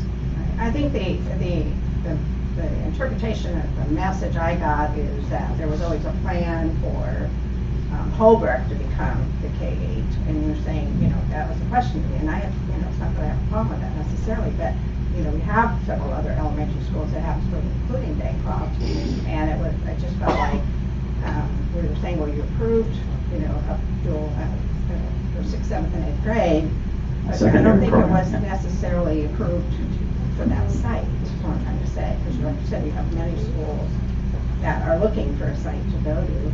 Well, I think the problem is, and I wasn't on the board in 2012, but I went to the meeting because I thought, why are they doing this in Walnut Creek? And they're searching for the third. We have it in Bay Point, have the program in Bay Point, would have been perfect. And they didn't have transportation. But it was all different people. And Holbrook wasn't it. We hadn't even talked about opening Holbrook when that started. But they did say, that I recall in the meeting, and I have a pretty good memory, that they would like to see, because it's good for kids, this continue into secondary, but they didn't know what the district's commitment was to that at that time. And I don't know if that was prior to their voting or whatever. So I can see where it gets confused because different people go to different meetings, things evolve over time. And so from that perspective, I always want to do what's good for kids. But we have this budget issue hanging over our head. So my 2 questions to put out there in the universe for future is, what will the fiscal impact be? And what is the timeline? Because it was scrambling last year. I would like it to be a smooth transition. So we need to know what's the date that we have to make a decision to make it a smooth transition, to make sure that whether it's the Bancroft or the Bay Point or the Holbrook, they all understand, the parents and families, what the plan is, so they're not surprised. So that's my 2 cents worth. Yes, just piggybacking on that, the timeline question exactly is my question as well. What date does the board need to act in order for this to be ready for this fall? So I know that I created some anxiety when we had this report a year ago. I want everyone to understand that I thoroughly appreciate the positive outcomes and benefits of bilingualism. And I had a personal experience that was life-changing for me when I was able to study abroad for a year in total immersion. So, and I survived. My question, I'm in support of this secondary program. I guess I have just been amazed that the direction is to create or to add to an elementary school rather than look at adding the program to one of our current middle schools. And I go back to the reason I asked that question is when students are transferring from one school to another, there's an impact to that original site due to exodus. And I've observed that situation many times over before I was on the board and even after, since I've been on the board. And how do we, I think there is a result from that exodus. It may be positive and it may be negative, but as students are going from the Bay Point schools to Holbrook, what does that do with classes there? Does it force those classes to become, I'm drawing a blank. I'm with you, Ms. Garces. grades in one classroom. Does it, how does it impact the progression from second to third and third to fourth and fourth to fifth over time? Are we harming those schools of the source? Because I'll just say it, with the reopening of Pleasant Hill Middle School, that has had a major impact on Oak Grove Middle School. And are we still seeing results from that to this day? And that happened before I was on the board, so if we want to pass the buck backwards, I wasn't we can do passing the that. buck, I was just stating a fact. Yeah. So those are my questions. Am I for the bilingual program moving up through the grades? Yes. So I'm looking at budget and what is the impact on the schools that the students are exiting from. And when you're looking at the current 6th grade class, if they have attrition, will that class next year for 7th grade be 10 students rather than a larger class? 33 for 6th grade, is that too large for a bilingual class? And one of the comments that came out that was expressed a year ago, I believe, was, have we negotiated all of the contract issues with Medea and the other bargaining units if there is something as we transition from a K-5 to a K-8? Because that was a question that was asked as well. So am I enthusiastic about foreign languages? Yes. Do I love Holbrook? Yes. I know it may not sound that way, but I just need to have the questions answered. I don't know how many classes at Holbrook are currently all English now, because I believe there was supposed to be the allowance for that for parents.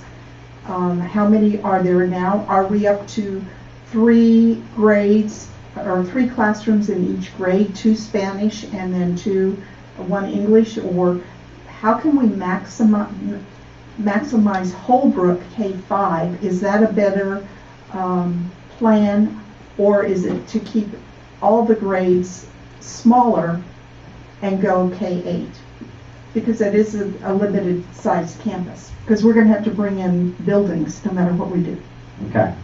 So I'm going to try to answer some of the questions I remember, because there were a lot of questions in a row there. Okay. And you may not be able to get them all tonight, because that's why we're taking them down. So if you have some responses that are appropriate, okay, but we don't need to reach, because we'll get some information back to the board. Oh yeah, I'm definitely not reaching. I've been involved with this for a long time. And so one of the things, as staff is looking at the model for secondary, there are different models to provide a secondary program. Staff is looking at what is it that we can provide. So we look at teachers that we have to find to be able to provide a program. And so once we did our research and we looked at what would be the best model in Mount Diablo, and then having the opportunity of Holbrook is reopening, that's a pretty good model to open, a K-8. And if you look at other districts, that is generally the model that's open for the same reasons that we're looking at a K-8. It's because of staffing. That's a big reason. And so as we thought about, one of the questions was, why not add it to another middle school? Right? We're looking at, well, where would we add that? Right? You're looking at space, you're looking at staffing is a huge issue at the secondary level. In order to provide a two-way program, you have to find a teacher that can teach, has a Spanish credential, so a B-CLAD, and a math credential. You can probably find a unicorn first. So it's going to be, that's part of the things that we took into account. Okay. The other piece in terms of the expansion, hurting other schools and creating combination classrooms, that kind of stuff. It wouldn't really create combination classrooms because students aren't going until 6th grade, so they'd be looking at a middle school program. So it would have an impact on some of our middle schools. Generally, Foothill, who has a lot of students, Oak Grove, who has a lot of students, Riverview, who has a lot of students. So when we're looking at, is it going to have an impact on those middle schools?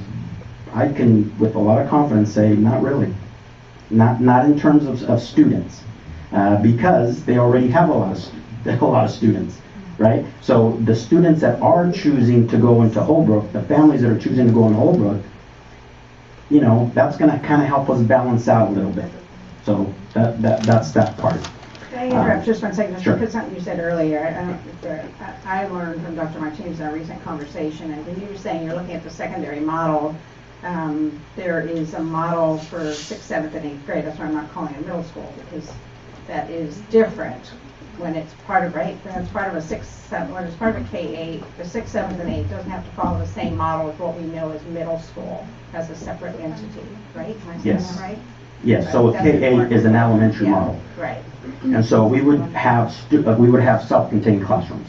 So this, you had said secondary, I think, so I got, sorry, so you're saying you were really, I mean, you looked at secondary, but the conclusion is it should be an elementary model, is that Yeah. right? And so one of the things that we wanted to make sure we also did is provide choice for parents. So parents that say, we really want the language, we want to keep our students engaged in the Spanish language, you know, they may choose a K-8 model, Holbrook. Also, we've designed an advanced Spanish course for parents that say, you know what, I don't want Holbrook, I want to go to Foothill. But I want to make sure that my child is still engaged in Spanish. There is an advanced Spanish course that will be offered at Foothill and at Riverview. And then for Oak Grove, it's the IB program. So the IB program is also partners with language. So they would get to choose that model as well. So really what we were trying to do is offer some choices for parents.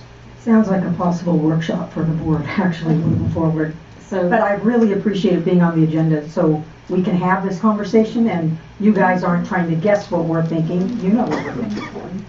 can I just ask? For when you talk about the other schools and the advanced Spanish, you say IB at Oak Grove, does that mean that they would have that same advanced Spanish class at Oak Grove that you're talking about having at Foothill and Riverview? So if the students were coming from a two-way or a dual language program, so advanced Spanish really, students have to come in with already those Spanish skills. Yeah. So we can't just have, okay, whoever, go ahead, go into the advanced Spanish, because it's not going to work. Right. Yeah. So as long as they have those skills. So at Foothill, there is no language in 6th grade currently. It's not an option. It doesn't start until 7th grade, so I find it a little bit odd to suddenly choose that school as one to add an advanced Spanish in 6th grade when language is not even something that students do there in 6th grade. So But all the Bancroft students feed into Foothill, and so they would feed in there next year. Looks like something to be discussed more. Yeah, depending on their address, that's true. Well, there's a lot of questions, and I think Mr. Mims wants to add some food for thought. Thank you.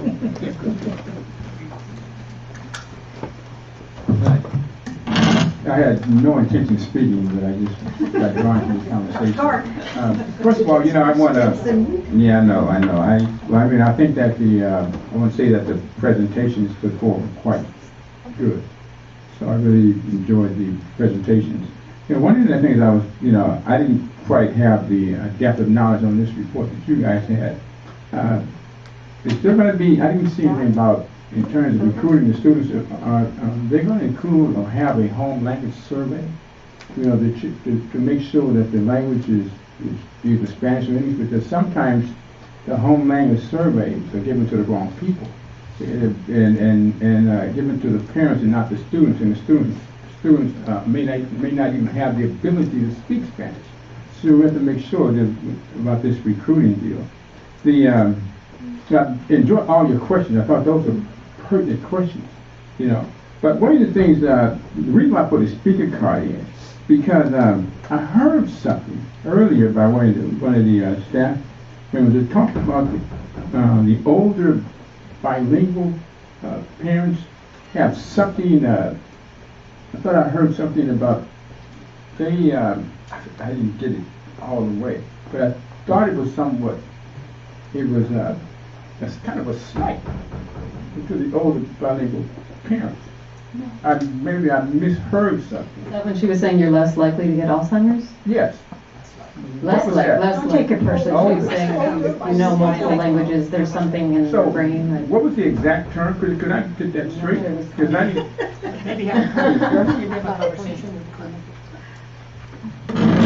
Okay, Mr. Lee, research has shown that bilingual people have an advantage over monolinguals in that when as you grow older, you know, your brain starts not functioning as in their prime time.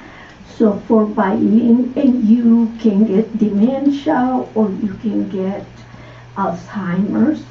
So for bilingual people, the research has shown that there's a delay in the progression of those conditions because a bilingual brain has shown more pathways between the neuron.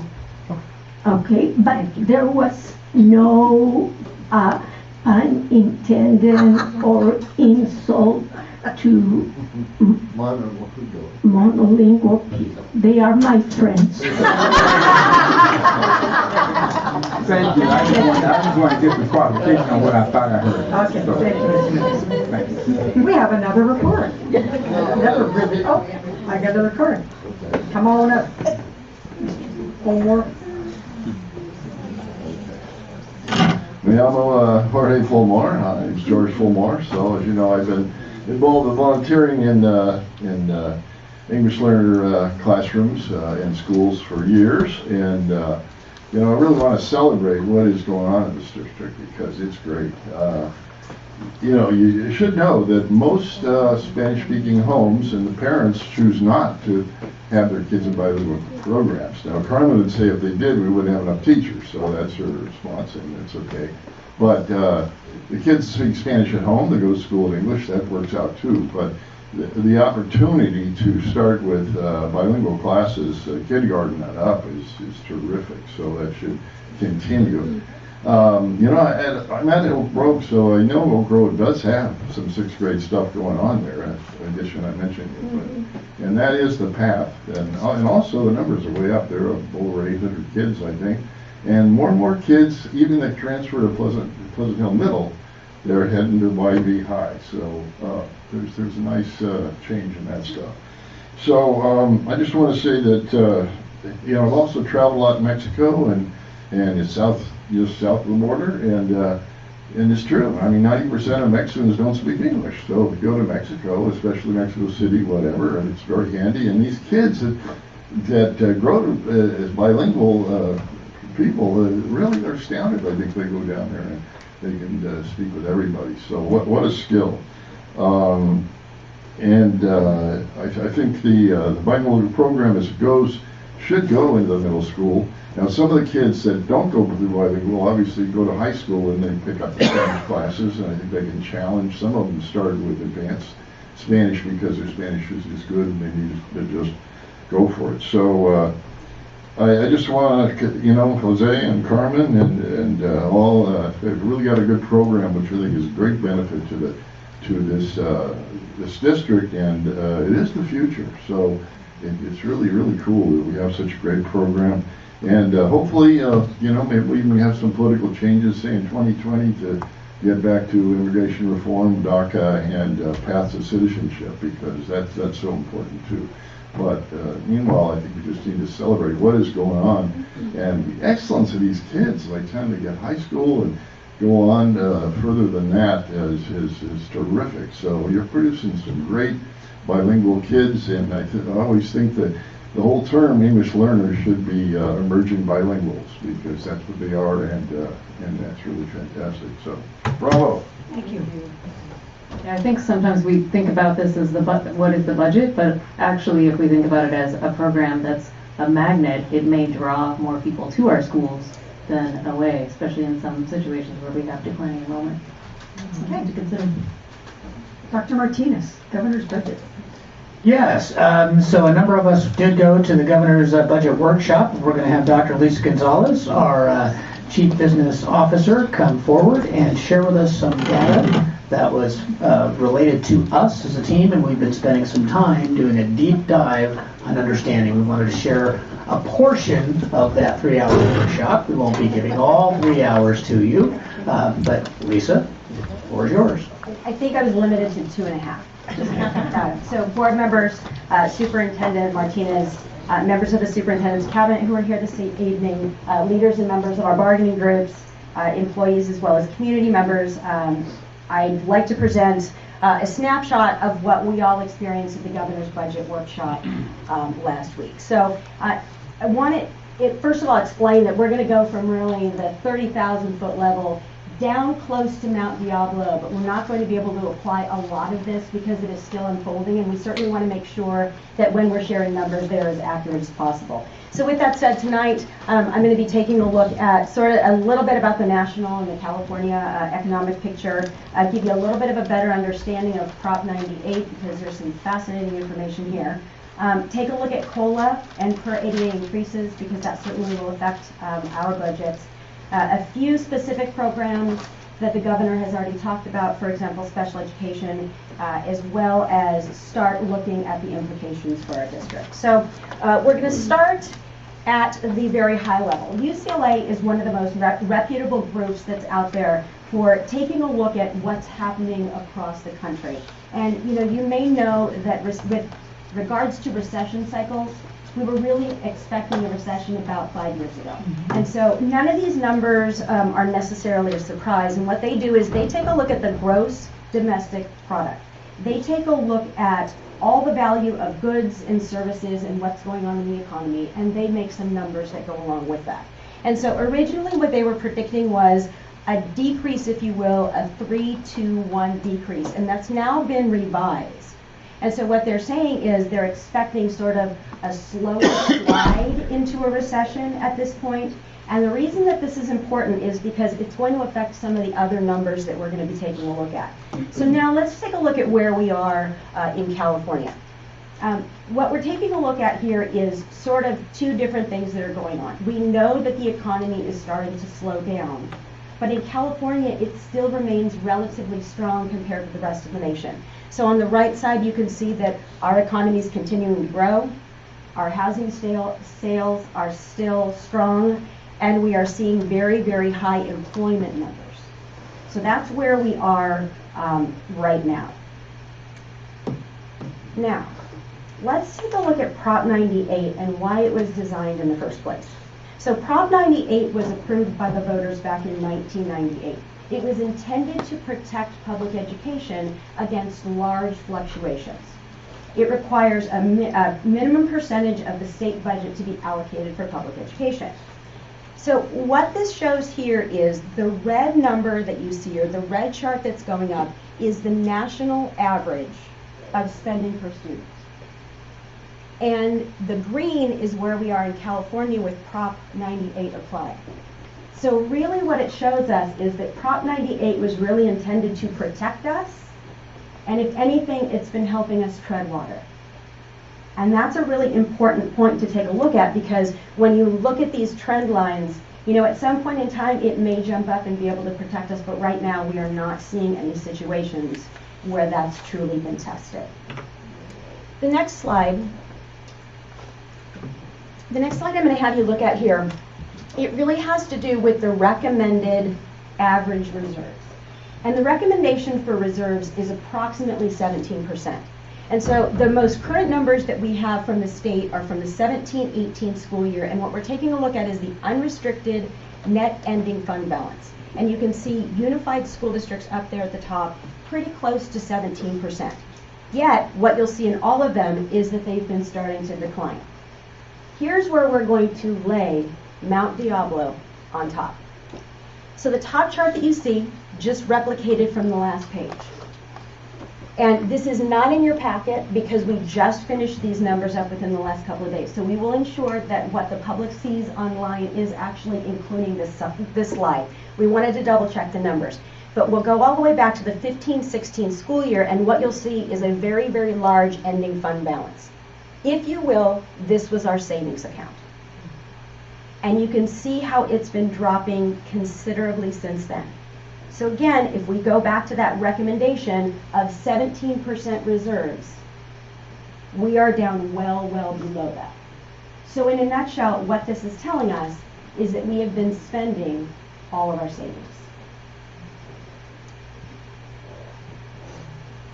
Now, the reason that that's important and the reason why we have reserves is because the money that we get coming in from the state, from all the different programs, whether it's state, whether it's federal, whether it's property taxes, it doesn't come in nice, neat sums of money at specific times.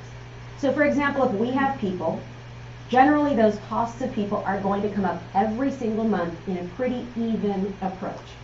The problem is that our property taxes come in 2 specific times a year.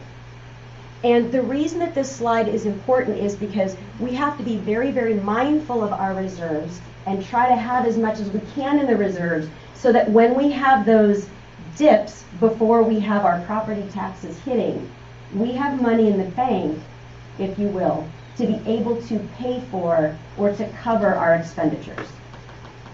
And what's interesting, if we go back to this slide, and our percentage here, and the recommendations that we see coming out of the state, right now we are only required to have a 3% reserve. The challenge with that 3% reserve, because I was dying to find out exactly what that meant here, for us, it's $11 million, which means that we really could only cover 9 days of payroll. So that shows how quickly reserves can be drained here. So the next slide that I'd like you to take a look at, there's a lot of information on here, but the most important piece that I'd like you to focus in on is the statutory COLA, 2.29%. And I want to tell you kind of what we've been going through since November. So actually I'll back it up a little bit. Last May, in the Governor's May revise, it was estimated that this year's COLA was going to be 3%. In January, we started hearing that that number that we had counted on had actually dropped to 1.79%, and that was coming from the legislative analyst's office. Pretty reputable numbers there. And so we were waiting for this meeting to figure out exactly where we thought the COLA was going to land. It landed at 2.29%, which is almost 1 full percentage point drop, which for us is somewhere between $3 to $4 million. The reason this is important is because when we went to the governor's budget workshop, we were all hearing that the expectation was that this number was likely going to go up. Since that time, that is not what we're hearing. So we're now hearing from School Services of California, and we're hearing from Capital Advisors that they're actually thinking this 2.29% could drop. We're not going to know that until back to those very beginning slides of the GNP and what's happening at the national level. That's going to better inform, but it's a moving target, which isn't great when we're looking at multi-year projections and trying to come up with assumptions to figure out what we need to do with our budget. The bottom line there is also most important, and I'll read this one. The cost of servicing the salary schedule to employees will exceed the new dollars that are available. So what's happening right now is the estimate is that we're going to be bringing in about $231 per ADA per students that are actually showing up and the attendance for them. Except step and column and the pension costs that we know have been hitting us so drastically from STRS and PERS is increasing to $313, which means automatically per ADA, we're deficit spending by $80 per student. And it's not just us, this is across the entire state. So a couple of other numbers here. Again, you'll see the 2.29% COLA. We do have different amounts of money that come in for different groups of students, and sometimes it's based on class size reduction. At the secondary level, it's really based on career technical education and the coursework there. So want to make sure that you see that the COLA that's coming in for that is fairly nominal. This slide becomes a tad bit more complicated, but the reason I wanted to share this one and the reason that we found this to be so valuable when we went to this training is because, first of all, you see the COLA across the bottom. So you see the 2.29%, which is what we're expecting. The blue columns, if you will, are our revenue. That's the money that we've got coming in.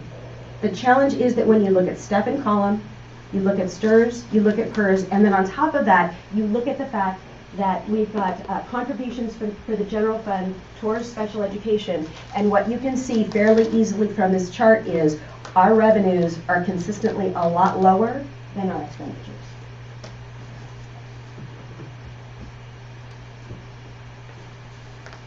So let me give you a couple of specific programs that that the governor has been talking about, just highlight a few. One of these has to do with special education funding. And we're waiting for trailer bill language right now. So we don't know entirely what this and the preschool one is going to look like, and that'll be my next slide. But just for the sake of understanding numbers, we're currently funded at approximately $539 per ADA for special education. We're expecting that number to go up somewhere between $640 to $680. So, you know, a real quick, rough numbers, if it goes up $100 to $640, we're looking at an additional $3 million that we would have that would go toward our general fund contribution this next year. And again, we're waiting for the trailer language on this one. The next one has to do with one-time funding for preschoolers. And it's not necessarily one-time funding. Actually, what they're doing with some of this is they're creating a new funding formula, so it's adding something to the funding that we're already getting. So wanted to be clear on that one. But again, we're waiting for the trailer bill language. We're expecting that sometime in early to mid-February. We're all anxiously waiting, and no one has any idea right now as to where this is going to go. Lisa, if I could. Absolutely. On the preschool funding, this was some of the dollars that we actually received notice of earlier this year for many of the preschool services that we've already provided. And again, just capturing it, those dollars came in based under our pupil count for something that we can use because we've already provided services. So that's another positive to our budget that we actually did receive. Thank you. Do we know if the, has there been any information that the new program for special ed preschoolers will those funds come from within Prop 98, a shifting of Prop 98 funds, or are they funds from outside of Prop 98? We don't know yet. We are waiting for that trailer bill language, and we were just talking about that outside. So as soon as we find this information, I mean, it's sort of like we get this big picture and then it gets clearer and clearer and clearer and clearer, and then the process is we wait until the May revise or the May revisions, where then we hear what we can actually start doing with our budgets. And so our funding is backward. That's a topic for another night and beyond my time. So the next piece that I wanted to share, this is known as the Linda Darling-Hammond package. Linda Darling-Hammond, who's now the president of the State Board of Education, is also from Stanford University. This is something that she really wanted to see have a number of segments of funding that are allocated to the educator shortage. This will all be done by competitive grants, so there will be no district allocation, $10, $15 per student. None of that exists. The next one that we have is community schools. And this is going to be another competitive grant program. And the best way that I can describe this one is if you think about Harlem Children's Zone, because it really is one of the best models nationwide, but it's when you go into a school site and a lot of your services are there. So if you've got a child that has, you know, a health issue or a dental issue, or even times I visited some where they can get orthodontics. It's all the services, mental health support. Everything is in one location. And that's what this is going to look like, but we don't know any more than that. School nutrition, we are going to be receiving extra funding. Some of this will be competitive. Certainly, you know, the state and the federal government is really looking for more nutritious meals, and we are definitely on the way with that, and we are cutting edge across everything that happens nationwide. But I do want to share this would be one-time money, and again, competitive. The mandated block grant, so this is a decision that was made many years ago that our district, as well as most in the state, said we don't want to fill out the paperwork, we just want to get the lump sum, certainly the best way to do it. And here in our district, this money goes into the general fund. So it's covering people, it's covering materials, and it's covering all of that. So we're seeing the modest 2.29% COLA on this. The next one, again, waiting for a little bit more information, but this has to do with early care. It's with our child welfare, it's with home visits, you name it. But this is going to be a biggie, and again, certainly a lot of our community groups are very interested to see what's going to happen, as are we, and we are in a wait and see. I hate to end sort of in this direction, but it's really important to talk about what is not in the budget. So since the start of LCFF, we saw increased funding every single year. The goal was to get us up to those 2007-2008 funding levels. And we got there a little bit early. The problem is that they're not going to be increasing those targets. So those nice jumps that we were able to see every year are not in the budget at all. We did get a really nice Governor's Budget Act last year. Governor Newsom put $3.2 billion in to pay down the rates and the long-term pension debt. We're not seeing anything there. Now, what I do know is happening is the Legislative Analyst's Office, the LAO's office, is saying absolutely there is extra money in the budget. We think that it should go right back there again. You have an obligation to put that there. Politically, I also believe that the Education Coalition and all of the groups of alphabet soup that it represents are going to be working to advocate for this, and I'm guessing there will be some success there, but right now there's nothing that's coming forward to pay down either of those. And there are no one-time discretionary grants that we are expecting at all. Not terribly great news. So let's go back to the 30,000-foot view and let's take a look at the district. Here are current realities, and these are a surprise to no one, but I did want to mention them. We've got a structural budget deficit, which means for many, many years we've been spending more than we've been coming in. We've significantly depleted our reserves. So we're down to about 3% with that. We know that we're declining in enrollment, and quite honestly, that is a trend that many, many districts across the state are seeing. As a matter of fact, our interim director of fiscal services and I will be going to a training with school services next Tuesday, very well timed, to find out exactly what the recommendations are for districts like ours, and we will be bringing all of those recommendations back. And then we have a tentative agreement that's coming forward with Medea with other implications for other bargaining groups. Next steps, and probably the one slide that sort of starts outlining the work that we now have to do. We're going to be working on a number of things simultaneously, but we will have a special board meeting this coming Monday night. It will be a special board meeting that is talking about budget. We're going to be at that point in time outlining a number of things. What our communication is going to look like, how we are going to get both employee and community feedback on any possible ways that we can reduce our expenditures. Not only that, but we want to do the proactive side of, if you think there are ways that we can bring in additional money or do things better, we are happy to look into all of those. But we really need to take a look at our enrollment projections. We need to figure out what the staffing implications are for that. Again, a community and staff survey, taking a look at some pretty significant budget reductions across all departments and across all school sites. It's something that we will be starting with our administrators this week and then moving forward. Again, just getting information. Our role is not to make those decisions. Our role is to bring you recommendations, and you will let us know what we need to do next. And then I certainly heard the comment that was mentioned earlier about communication, clear communication, and that is something that we are absolutely committed to. With that said, the next slide is about a board discussion, but before we move on to that, I would be remiss if I didn't take this opportunity in front of the board and the public to thank Mika Arbelvide. There's always, so I apologize for that. I'm working on pronunciation. She's been our interim director of fiscal, but she hasn't just done that. She's been filling in and doing a lot of the support work for the CBO while holding her day job down as the director of budget, and she's been doing this, and there are many positions that are not filled in the department. And so, you know, publicly, I can't say thank you enough.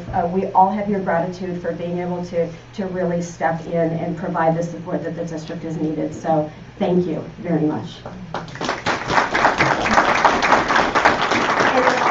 To Sandra Inouye, who is not here this evening. She's our HR systems manager, and these individuals and many others have been working all weekend, every weekend, trying to make sure that we've got the cleanest, most careful numbers as possible, especially to get ready for Monday night. And we look forward to our continued communication and work with the board. So with that, we're happy to answer any questions or anything else that you might have. Okay. Hopefully we can wait for Monday night. But we do have Anita Johnson who would like to comment right now.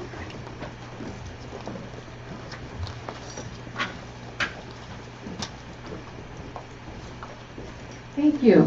I want to welcome Lisa to our district and thank her for a great presentation. Very impressive. That was a lot of information really, really fast. You know, she really just seemed to have a good grasp on, you know, what's going on statewide. I wanted to fill you in on some of the history because I think we are getting to the point where, with a few exceptions, I have been involved in more budgets than any staff members. So I just want to make sure that you have the history and to reaffirm and confirm that the decision to spend down the reserves over the last 6 years was a really wise decision that some of you were a part of. And, you know, I just want to, again, reaffirm that was a very wise decision to do, because it's very important to spend this year's funding on this year's students. I was very alarmed to hear a recommendation for a 17% reserve. Not quite clear on where that came from. I think it's completely unrealistic given the way that we're being funded by the state. I think if somebody at the state level wants us to have a 17% reserve, they need to write us a nice check so that we can keep it in the bank. Because again, we need to spend this year's money for this year's kids. And we've got some really difficult decisions in front of us. And we just need to not, you know, focus on things that just are not possible.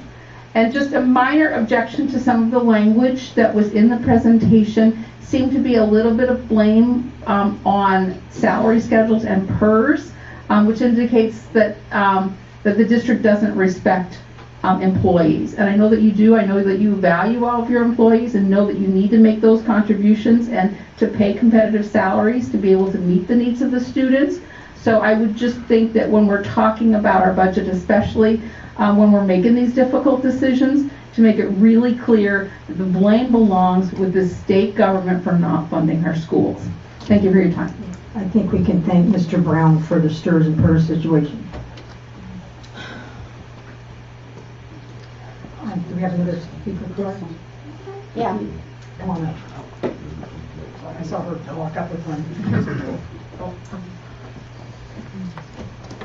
Good evening. I wasn't planning on talking, but since we're talking about budget and I will not be here Monday, I'll be out of town. So I just wanted to put my 2 cents in now. I'm sure there'll be people from the CAC here to represent us. But I want to everybody to remember when we're talking on Monday night, if we bring up special ed and we bring up gen ed, remember our special ed students are gen ed students first.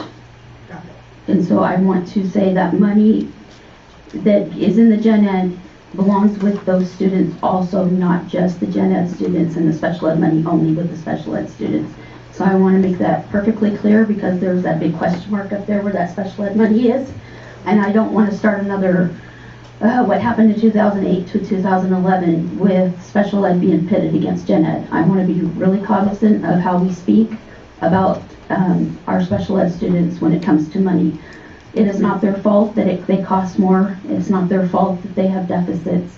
But we as a district have the obligation to serve all students of all abilities. So with that said, I look forward to hearing more and good night. Thank you. Mr. Mims? Yes.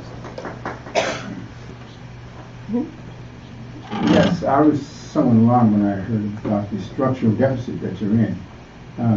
You know, when you reflect back on some of the things, some of the decisions that you made, you know, you may wonder why you're in a structural deficit. I remember last year, I think that the county had sent you a letter cautioning you about giving raises because they said you didn't have the money, but you did it anyway. And so you have to, you know, you talk about blame. The blame belongs on you because you didn't listen to what the county said, and now you hear this report about this serious structural deficit, which could result in layoffs. You know, so that's problematic. The other thing is I'm really concerned about, you know, this budget here. I can't be here next Monday either. I'm in Sacramento. But my concern is the supplemental grant funds that you receive. You got to get about $25 to $26 million, and so those funds, I must remind you, it's generated by the students, for the students.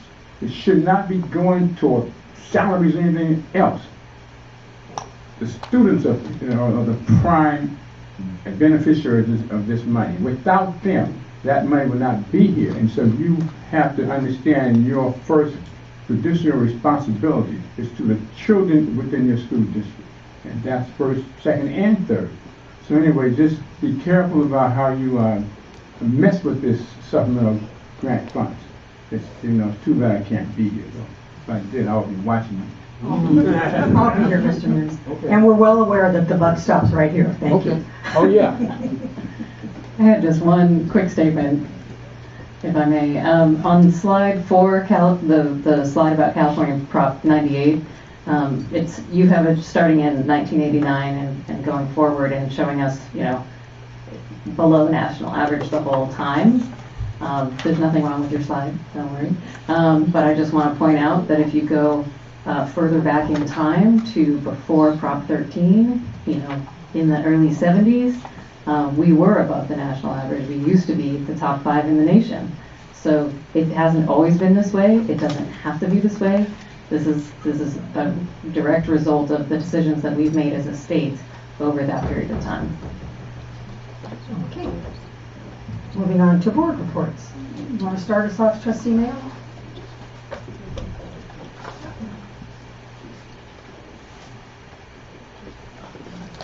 So, I appreciate the opportunity to speak. On January 16th, I attended the Parent Advisory Committee meeting and the District Learner Advisory Committee, and the latter group had an election of officers, which was enjoying to watch. I want to remind everyone that on January 30th, Dennis Myers will provide a presentation to the Contra Costa County School Boards Association on the governor's proposed budget. So we'll hear some of the same information, but there may be some new kernels that'll be available for us. The meeting starts at 6:15, and we'll have some chili to keep the meeting exciting. And that's at the County Office of Education. On January 31st, the 32nd District PTA, which is Contra Costa County,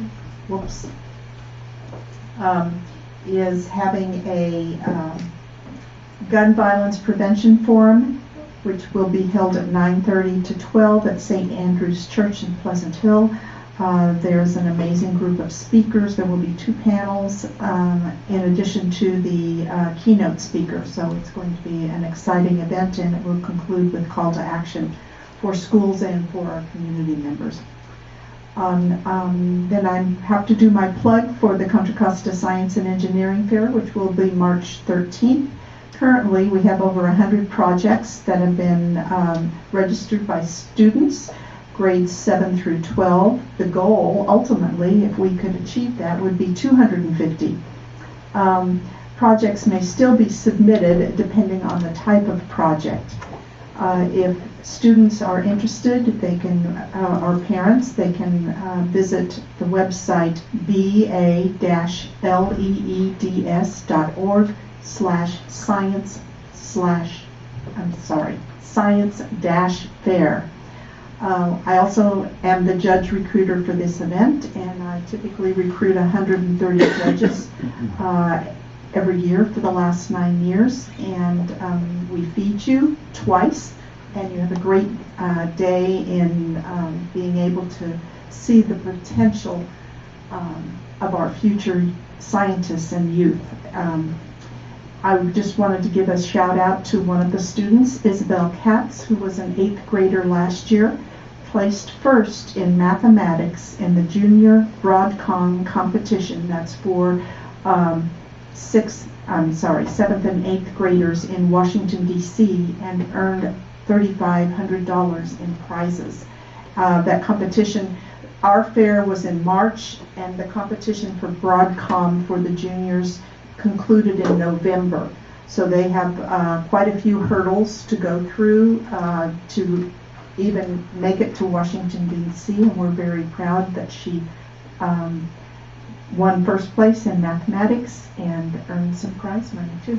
So talk to me if you're interested. It's a lot of fun. Thank you. Thank you. Trustee Durkee? So on January 14th, I went to Valhalla Elementary School to attend their STEAM night, which was, I think, the kickoff for their new STEAM room, right, or what we call it. Got to hang out with Margie quite a bit. It was very exciting. She was in her element there. You know, that's her home school.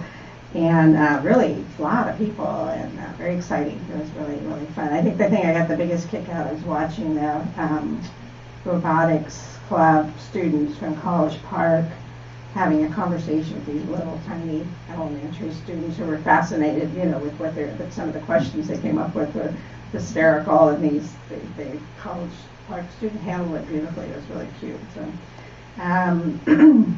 let's see, what was my second one? I went to, this isn't a school district funded thing, but I see a lot of school district people there. So the Women's March was on January 18th in Washington State. So I have a commitment. I'm going every year. I've gone every year, and it's my grandson's second time going, so they'll learn to love it. It was great. The speakers were wonderful. You know, not quite as many people, you know, and I think it's not typical across the country, but I just, you know, it feels important to still go, and it was a beautiful day, so it was lovely. On January 22nd, we had our LCAP speaker series. Other board members were there, and our Dr. Wendy Aguili did an excellent job of doing a presentation on, I think it was called Having a Healthy Digital Diet. So the whole thing around the impact of any kind of, you know, electronic digital, like, you know, whether it's cell phones or screens, and the impact it has on children's brain. And it's a subject, I mean, I'm like all over this. People are getting tired of hearing me talk about it, but, you know, what happens to those young brains around this kind of stuff, but also there's, you know, known now that it can be very addictive. And what happens to the brain, it gets, not every brain's going to get addicted, but it can happen. And so it was very, very well done. It was really great. And let's see, 1, 2, 3, 4. And I just, I was up a little ask at the end, and maybe we close our meeting on, but I wanted to mention for those that knew her and you don't maybe know this, but Linda Rondeau was a longtime employee here at Mount Diablo Unified. I didn't look up all the details of it. I had the pleasure of working with her, a very dynamic individual. She was a director, I think, and she left Mount Diablo to go to Pittsburgh Unified, became the superintendent there, and has been happily retired, and unfortunately developed a terrible lung disease, and she passed away this weekend. She was on life support, and she made the decision that she had been on it since coming back from I was so envious. The group of them went to Paris for New Year's Eve and looked like a lovely trip, but I guess as soon as she came back, she was gravely ill, went into hospital, was on breathing machine since then, and so it was her choice to take her off. So very sad, very dynamic woman, very young, you know, really to have this happen, but we'll remember her with great affection and great respect for the wonderful work she's done in education. So thank you. Okay. Trustee Thomas? Thank you. So let's see, the Red Sand Project I talked about with human trafficking awareness. That was a really great event that we can replicate in our schools as well. I want to thank the NAACP East County for the Martin Luther King events that they hold every year in Pittsburgh, with a breakfast in the morning and then a salute to greatness of Martin Luther King Jr. In the afternoon at Deer Valley High. And so every year it's just incredibly run with student leaders speaking, community leaders, amazing performances. It's really a fantastic thing to be a part of, so thank you.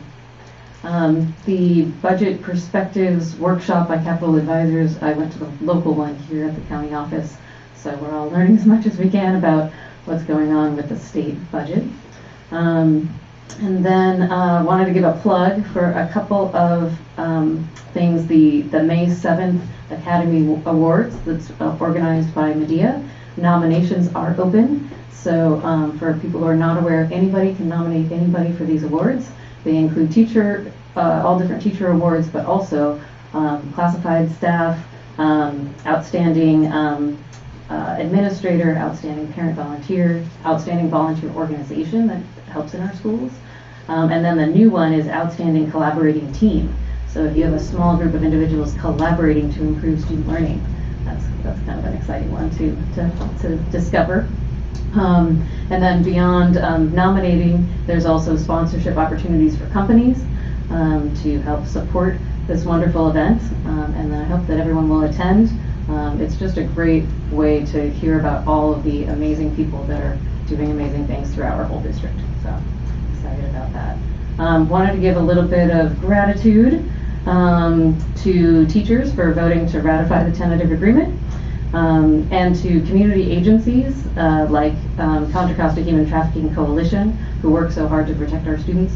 Another organization that I forgot to mention earlier is called Love Never Fails, and that is the organization where one of the staff member who's a survivor spoke at this event on Friday about her experiences, and they have a number of survivors on staff who will come out to schools and share their experiences. And there are people that that our students can really connect to and relate to. So it's a pretty amazing organization. And I'm glad to hear that the County Science Fair is still, that students are still allowed to submit projects. Because I thought the deadline had passed, so that's good to know. Because I think last year we had 0 Mount Diablo students in the County Science Fair. So would love to have a few students to be able to celebrate. So if you're a student or parent out there, spread the word. You can still be in the County Science Fair, and we'd love to champion your project. Thank you. Did you want to add something? Yeah, sorry, I forgot to mention. We heard about this last time at the last board meeting. Is in Oak Grove Middle School, along with many other partnering agencies, are hosting a community immigration fair on Saturday, February 8th from 9:30 to 2. Lots of great support and information for people who are concerned and interested in immigration issues. So it's encouraging to go. I'll be very brief. I went to the speaker series, the Wellness Committee, and the Parent Advisory Committee, and the DLAC, which is the trifecta all in one day. So we're hoping to change that so I don't have to race all around town. But all of them were very enjoyable, and I thank the staff and the parents for all the hard work. Dr. Martinez. Oh, thank you so much. Again, just out of expediency, it is the Great Kindness Challenge this week. So for those of you still in the audience, please look up. I'm going to smile at you. You should smile back. We're all accomplished. Good job. So really we know a number of our schools are taking opportunities to really kind of connect with our kids connecting and supporting each other through this process. And so we just want to make sure that we're reminding everybody about that. So important.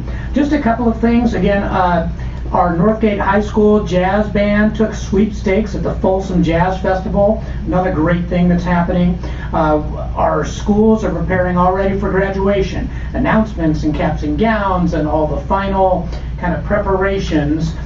And schools are already preparing for next year. So again, for our families, for our students, work with your school websites. There's a lot of information that's out there on the classes we're going to have next year, the opportunities that you have for our graduating students. There's opportunities locally if you somehow decide, I'm going to DVC, that's cool. The Diamante program for scholars is at DVC. We've sent information out there. It's a program for us.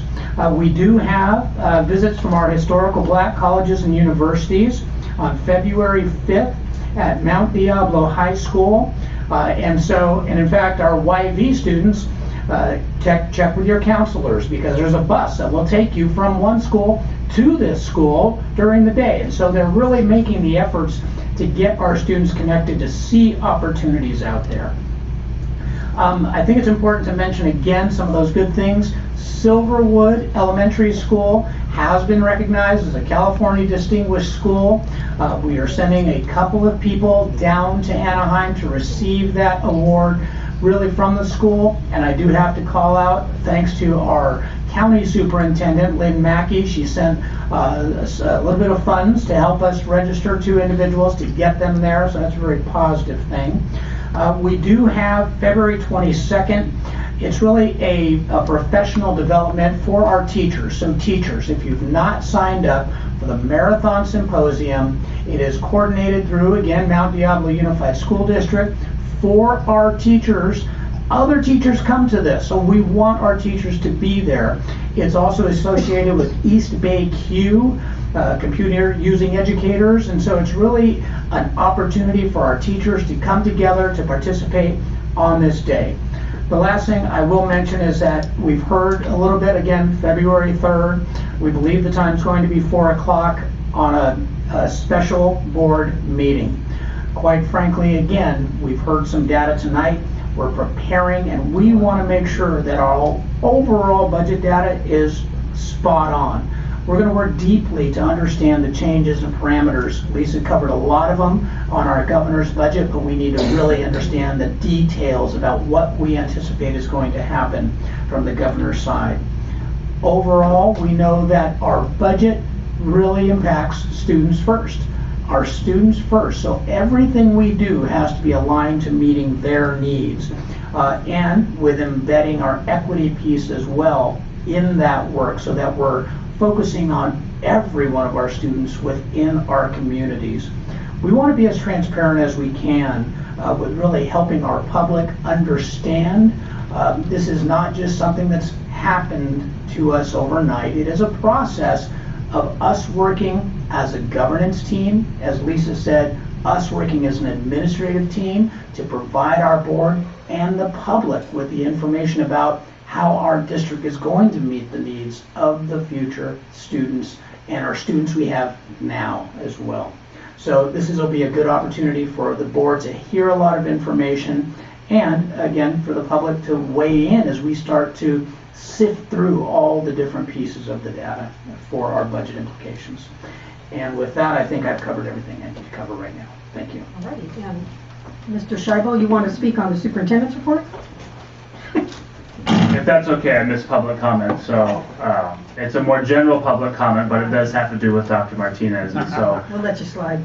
Thank you, I appreciate that. Appreciate the time to speak to you all every time I can. So I think is it Vice President Mason or? Vice President. Okay, someone was different in that chair last time I was here, so. All right, but members of the board, Dr. Martinez, thank you for having me speak tonight. I'm Jim Scheibel, I'm the executive director at Clayton Valley Charter High School. Just want to give a quick update.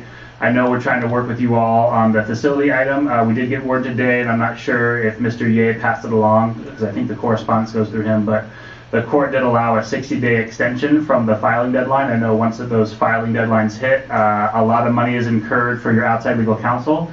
And so what we're really hoping for is to be able to work with you all to minimize costs in the process, as well as get us to a resolution as quickly as possible. So I did communicate with Dr. Gonzalez and Mr. Alvarado last week on Friday, and we did mutually agree to, I think petition the court is the right word. I'm not a lawyer, so I'm not sure of all the vernacular, but ask them to, hey, let's extend this out so we don't get the outside legal counsel involved at that hourly rate, and let's try to work it out ourselves as quickly as possible. So that 60-day clock is ticking starting today or tomorrow, whenever it starts. But being in contact with Dr. Gonzalez and Mr. Alvarado, I'm hoping that we can get to that resolution as quickly as possible, because we want to partner with you all and, again, have those dollars go to kids and not to the other folks who we've been paying for the last couple of years. So I do appreciate your time, and again, we are working on that response. And I think on that similar note, I know we had a couple of our students not connected to the school make some incredibly poor decisions on one of your campuses. We have been in contact with Mr. Morris McAllister at Northgate. Okay, Mr. McAllister at Northgate, and we did offer, if there's anything that restitution or insurance does not cover, Clayton Valley will pay the reimbursement to Mount Diablo for any of those costs. So you just have to let us know where that is. And Dr. Martinez has the information in his email. So thank you for that as well. Appreciate it. Have a good night. Thank you. Okay, that takes us to the consent agenda. Items listed under consent agenda are jumping all around the screen, are considered routine and will be approved and adopted by a single motion. There will be no separate discussion of these items. However, any item may be removed from the consent agenda upon the request of any member of the board and acted upon separately. Any requests to remove items? I have two. I was going to pull 16.4 and 1612. Any others? I'd like to pull 16.7 and 16.9.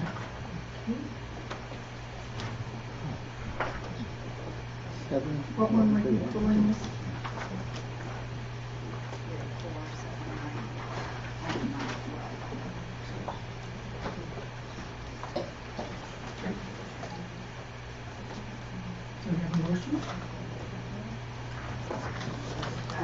Madam Vice President, I move to approve the consent agenda with the exception of 16.4, 16.7, 16.9, and 16.12, which will be considered separately. Second. Motion and a second. Just a second here.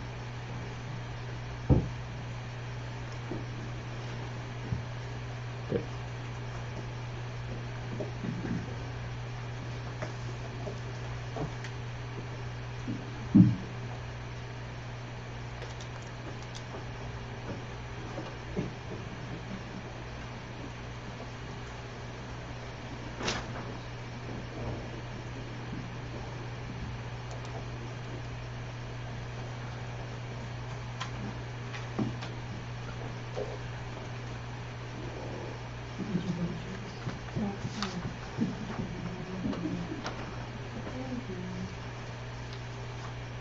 Okay, that passes 4001. And now, 16.4 will become 17.1. I was hoping that Ms. Roberts could answer a question about this. I've noticed in going to the Wellness Committee that we're starting to get a lot of different grants that relate to gardening. We've got a SAGE grant. Sounds like we went for another grant from USDA. There's this grant. One of the frustrations that's shared in those meetings by other folks is that the inability to show results. And I know when I worked with the after-school program, not only did we show results, but the state was wondering what the heck we were doing because we had wonderful results. And that was part of this grant. Do they still require that kind of evaluation? And if they do, we should be doing it with all of them. And I'm thinking, and I mentioned to the superintendent, it may be time to pull all of these together into one program.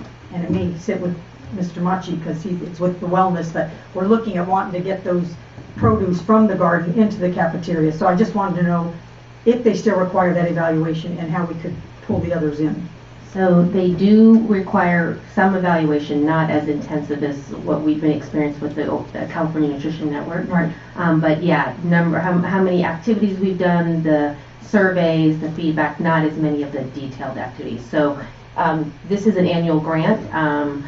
We will continue to provide the resources and the services that we've done in the past. And I think, I would echo, I think it's a good way to coordinate. I mean, I think back when we originally got this grant years ago, we were the only program that was doing it.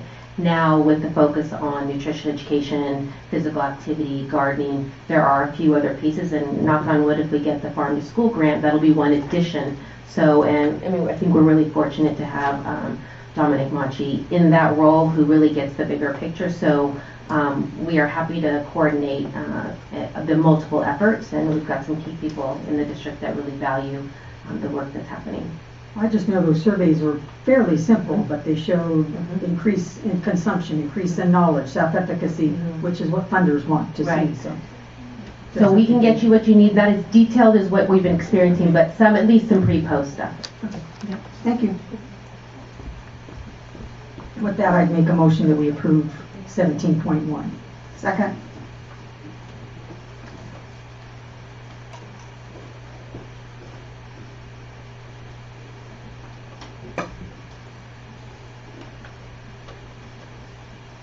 And that passes 4001.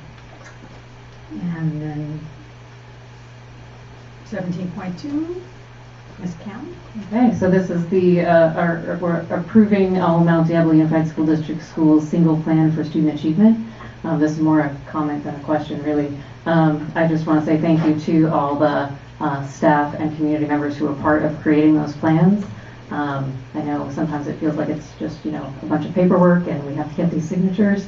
But I especially appreciate the signatures that are now on there. There were a few that had been missing a couple months ago. And those, as far as I can see, everything is fully complete now.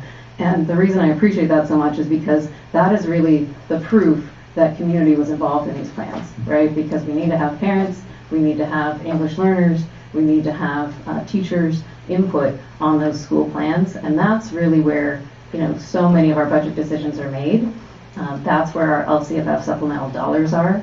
And so making sure that everyone's voice is at the table to make those important decisions at each school site, I think is incredibly valuable. One of the things that we did hear from Capital Advisors at their presentation last week is that the state is looking at becoming even more strict about the reporting of LCFF supplemental dollars to make sure that those dollars are really going towards the students that they're intended for with measurable outcomes. So knowing that's coming down the pike from the state, we need all of our school site plans to be even stronger in those areas. So that's something we'll be looking for as a board, I think, and as the state next year when these come around again. So thank you.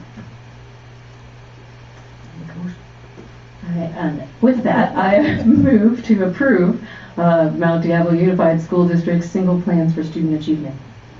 Second. Just to clarify, these were specific plans, right? So this is The ones that were on there. they're on the website for the whole community, so I mean, the yeah, ones that- it's important for the community to know. Right.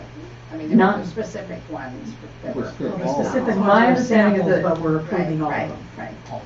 Right, so all 50 or Correct. every school site is on the website. Yes. Right, right. And also, I think some districts gave some real good specifics about their strategies, more so than others. So that's something that we can kind of learn from as well. You mean some as we move schools? forward. Some schools. Yeah, say did I say districts? Some schools more than others. So as we read each other's plans, if you're at one school site, take a look, read some of the other ones to get a sense for the kinds of ways that you can be strategizing at your school site.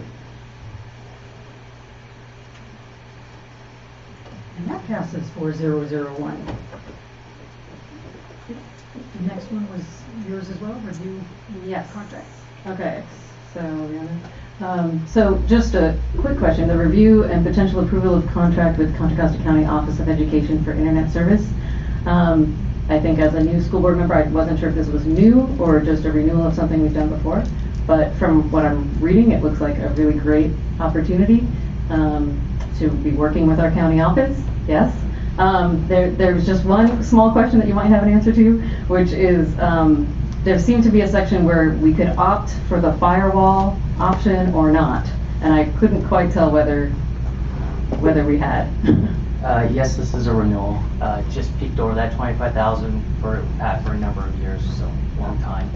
No, we do not opt in for a firewall because that's something that we maintain and have currently already. Great, thank you. Can I speak on that? Yes, sir. No, Brown Act, of course you can, I have no choice. I feel that. Perfect. So, a few years ago, when I was attending the County Board of Education, County Board meetings, and also I was heavily involved in some issues with the county board, the county office of education. And one of the things I came across was the World Wide Web service. The internet service was somewhat second rate. So unless they have improved upon it, I mean, you'll probably sign the contract for second rate service. Now, maybe they have improved upon it, but I know a few years ago, I'm just telling you what I know for a fact.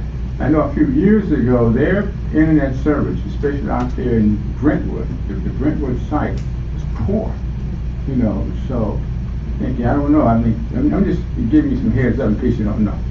Appreciate it. Thank you, sir. And I move to approve the contract with Contra Costa County Office of Education for internet service. Second.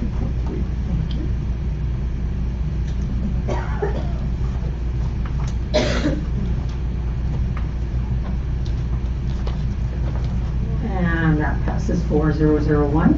And then the last one, I just had a question about, there was an expenditure for a district-wide teacher of 137 plus some that was supplemental funds. And I wanted to know what that was.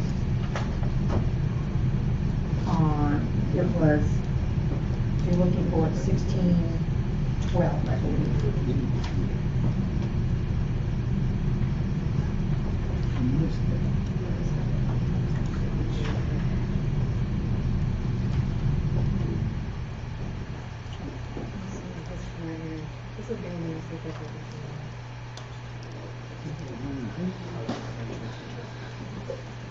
Jen, do you recall, Jen?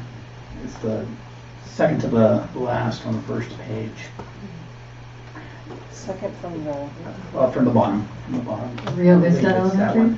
You're looking at Rio Vista Elementary? Was it what, 137,000 supplemental funds? No, sorry, that's not it. So I'm looking at 1, 2, 3, about fourth from the bottom, where it says in the commons funding move from vacant classified position. Okay. So I think there might be some clarity needed in that row.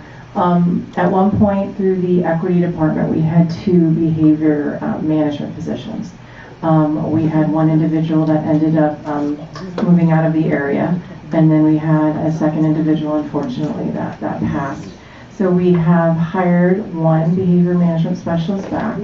What we ended up doing was there was a vacancy, and what we've done is we've taken that vacancy and eliminated it and repurposed the funding into additional secondary teacher FTE in order to address the overages that were happening at different school sites. This is something that unfortunately has been happening the first several months of school, and so we were looking at other FTE not being utilized for other purposes. So that's why when you take a look at the actual FTE, Board Member Mason, it's 1.6. So they kind of equated that amount for this management position, a certain number of years, and what that ended up being in actual teacher secondary FTE. Do we know where those teachers were placed? That might be a question for our assistant super of secondary. We can get you that information. We can get you that information. Okay, thank you. Okay, so I'll go ahead and make a motion that we approve it, pending the information. Second.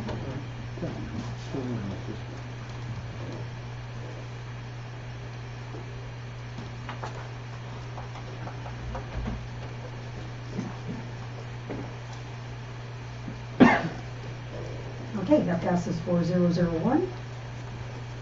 Takes us to business items, and we have a speaker card for 19.1. Mr. Mims? Williams Quarterly Report?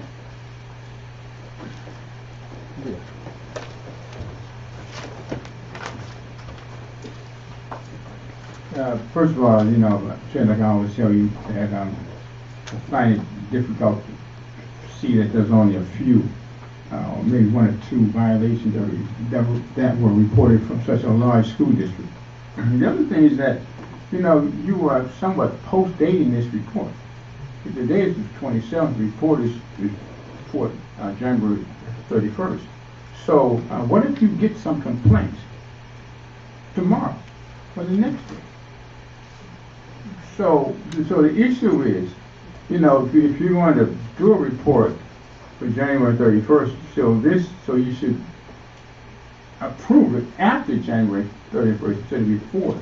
Yes, sir. Just to clarify, so the report is through date certain October through December 2019. That's what this report is. The 27th is just the date that it's coming public. Okay. So the January 31st that you're seeing, I think, is the due date of when we have to turn in the report for October to December. Okay. When I see numbers and when I see dates, I just have to, I'm seeing what I'm seeing. I'm not, not being made up. Thank you. Thank you. I do have a question on that then. There was one complaint. It's a teacher vacancy, and it says it was resolved.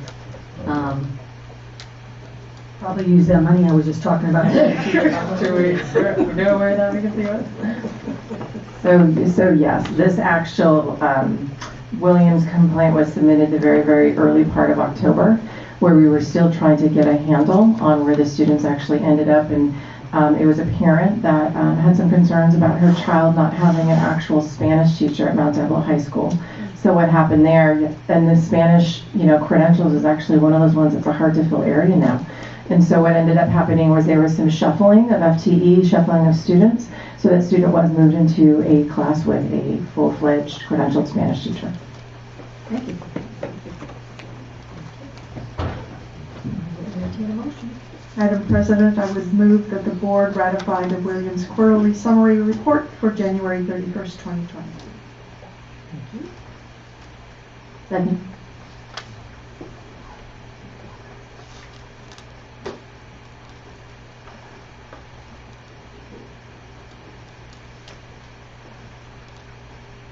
Okay, that passes 4-0-0-1.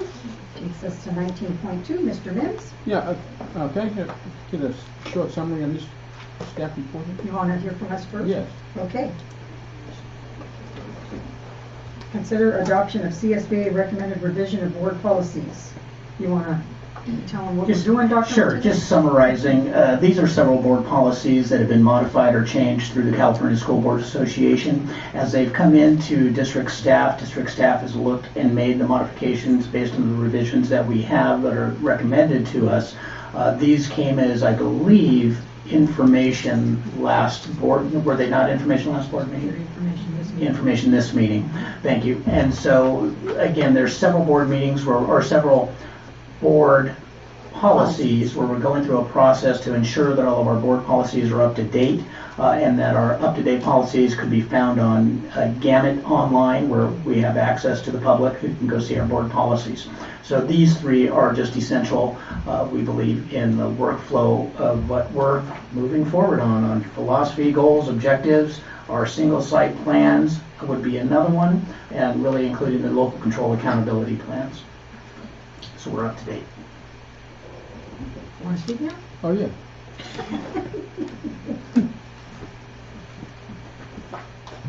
And parent involvement. Thank you. So, let me make sure, we're on item 19.2, am I correct? Correct. Okay. So, on your board policy 0460, in the policy itself, I got the policy, I know where to find your policy there, Dr. Martinez. So I got it right here, the one I'm going to deal with. And so I'm concerned about something that's crossed off. It says the LCAP, this is, if you have it pulled up, it's in the 1 to the 3rd, 6th paragraph. So the LCAPs are focused on improving outcomes for all students, particularly those who are unduplicated students or are part of any numerically significant student subgroup that is at risk or is underperforming, and other underperforming students. Now, the last part of that sentence is crossed off, and other underperforming students. So I have some issues with why is this crossed out? Because, you received last year over $2,132,130 in a grant called the Low Performing Students Block Grant Fund. And this money is put over a 2-year period, is directed at the lowest performing students, and not subgroup, the lowest performing students in your school district. And so when you cross this out here, it's somewhat problematic, because it's saying that, it's telling me that you're not going to be dealing with these underperforming students, regardless of what you have in your LCAP plan. This is your policy here. So could somebody answer me as to why this is crossed out? So let me clarify. As these documents are developed, the underlined text is new text. The underlined text is new text. So in the current policy, the sentence that says, or are part of any numerically significant student subgroup that is at risk or is underperforming, does not exist in the current policy. So this is encompassing the previous language, so it becomes, in essence, redundant if you keep those words in there, because this new language is added to it. It's expanding upon the underperforming group or is at risk of. So you may not be already underperforming, but you're potentially showing us through your data that something is amiss. So now we want to make sure and identify those earlier and waiting for somebody to be noticed at risk, if you will. And actually the language has changed to at promise statewide. So we'll be moving that way at some point as a modification. But that's what it is. It's trying to encompass those same students and expand on it. Oh, so my concern is, where at in your policy or in your LCAP plan are you locating or addressing those specific students? Because you got $2 million plus to address those specific students, not certain students, and they have to be identified. So my question is, have they been identified? And they should be identified in your LCAP plan or your board policy. When I read that, I think the difference was when it was first written, they didn't have the dashboard. The dashboard identifies those students. So all you have to do is look at that dashboard and you know exactly where the kids are performing. So I think that's why it was initially changed, is when it was first said that evaluation piece, the dashboard didn't exist. Well, Dr. Nathan. You can call me doctor, that's great. All due respect. I haven't heard it, but go ahead. The dashboard does not identify individual students, specific students. So this grant, subgroup, this grant is specifically aimed at students, the lowest performing students. So my concern is, have you identified these students and have you put the money that there was a generator given to you by the state toward those specific students? Not subgroups now, students, individuals. And so your policy does not address that, nor does your LCAP plan. So I'm really concerned about this. This is some more money besides the supplemental concentration grant funds. This is in addition to that. So if I can get an answer on that from anybody who think they know. Well, you know more than me probably, but generally speaking, board policies aren't that specific. That would be our own in-house data that would be that specific by student. Okay, well, what about your LCAP plan? Oh, you know I'm all over that LCAP. Okay. Let me just say one more thing. I think in the policy, it's a wording shift that's attempting to make it more impactful, so where you see the cross out, that unduplicated, I can't see it, but that phrasing is used, in the new edition. So I think that concern, I think, is resolved once you look at reading that sentence with new information. Your other point is a bigger, different point. I think it's important, and I think the state's addressing it. It's not unique to NOVO. And so I think, look, that's a bigger issue that the state, as Karen was saying, is going to be requiring more detail, and it's definitely something I think we believe we need to do more on. So in terms of your point about showing the money's going to those students, which the truth is it'll be probably in staff, because it might be additional staff to support those students, because so many of our costs are staff. So. Yeah, I would just like to see it, because that's part of California law. That's the law. So it's not just coming from the California school board. So that's California law. So it has to be, so my concern is, why isn't it identified in your LCAP plan, or even the lower performing students, even in your board policy? You put it in there. We got it. Okay. Anita, did you want to speak on this as well? I did. I have some questions. Just 2 questions. Thank you. Okay, 2 questions. The first is on Board Policy 0460 on page 5. It reads, if referred to the California Collaborative for Educational Excellence by either the county superintendent or the superintendent of public instruction, the district shall implement the recommendations of that agency in order to accomplish the goals set forth in the district's LCAP. And that concerns me because it seems to be abdicating your power, that you are here agreeing to implement whatever recommendations they suggest without first discussing if they're appropriate for our district. So that's a concern. My second question is just generally, these policy changes seem to be eliminating site councils at our schools. And my question is if site councils will remain at any of our schools. And either way, what kind of decision-making power will our parents retain at the schools that do not have site councils?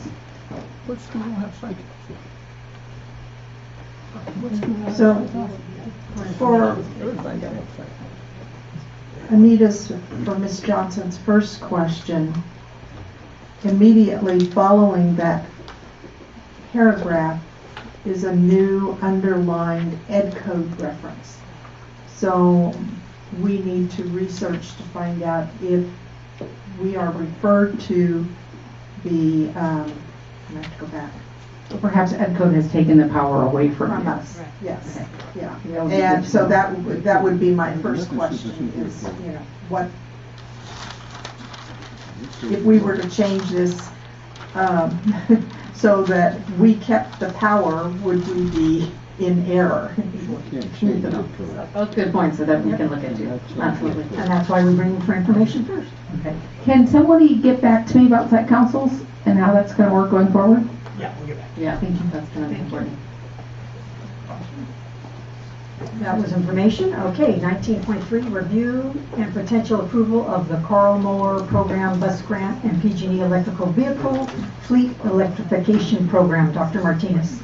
Yes, and we do have a brief presentation. We know we're getting later in the evening, but I'm going to have Stephanie Roberts come on up and Bert Balba, our Transportation Director and our Director of Special Projects, just to share a little bit of information for you about this event, because it's great stuff. Special project. So we're requesting tonight approval for two new grants that we will get to on our fourth slide, but we felt it was important to give you a little bit of history because I think this is really a perfect example of a 2-year plan in place to access over, what was $4 million worth of funds to replace our aging bus fleet. So, gosh, that's really tiny. Let me put my glasses on. So thank you, Deborah. I didn't do that. Oh, You're welcome. I was like, wow.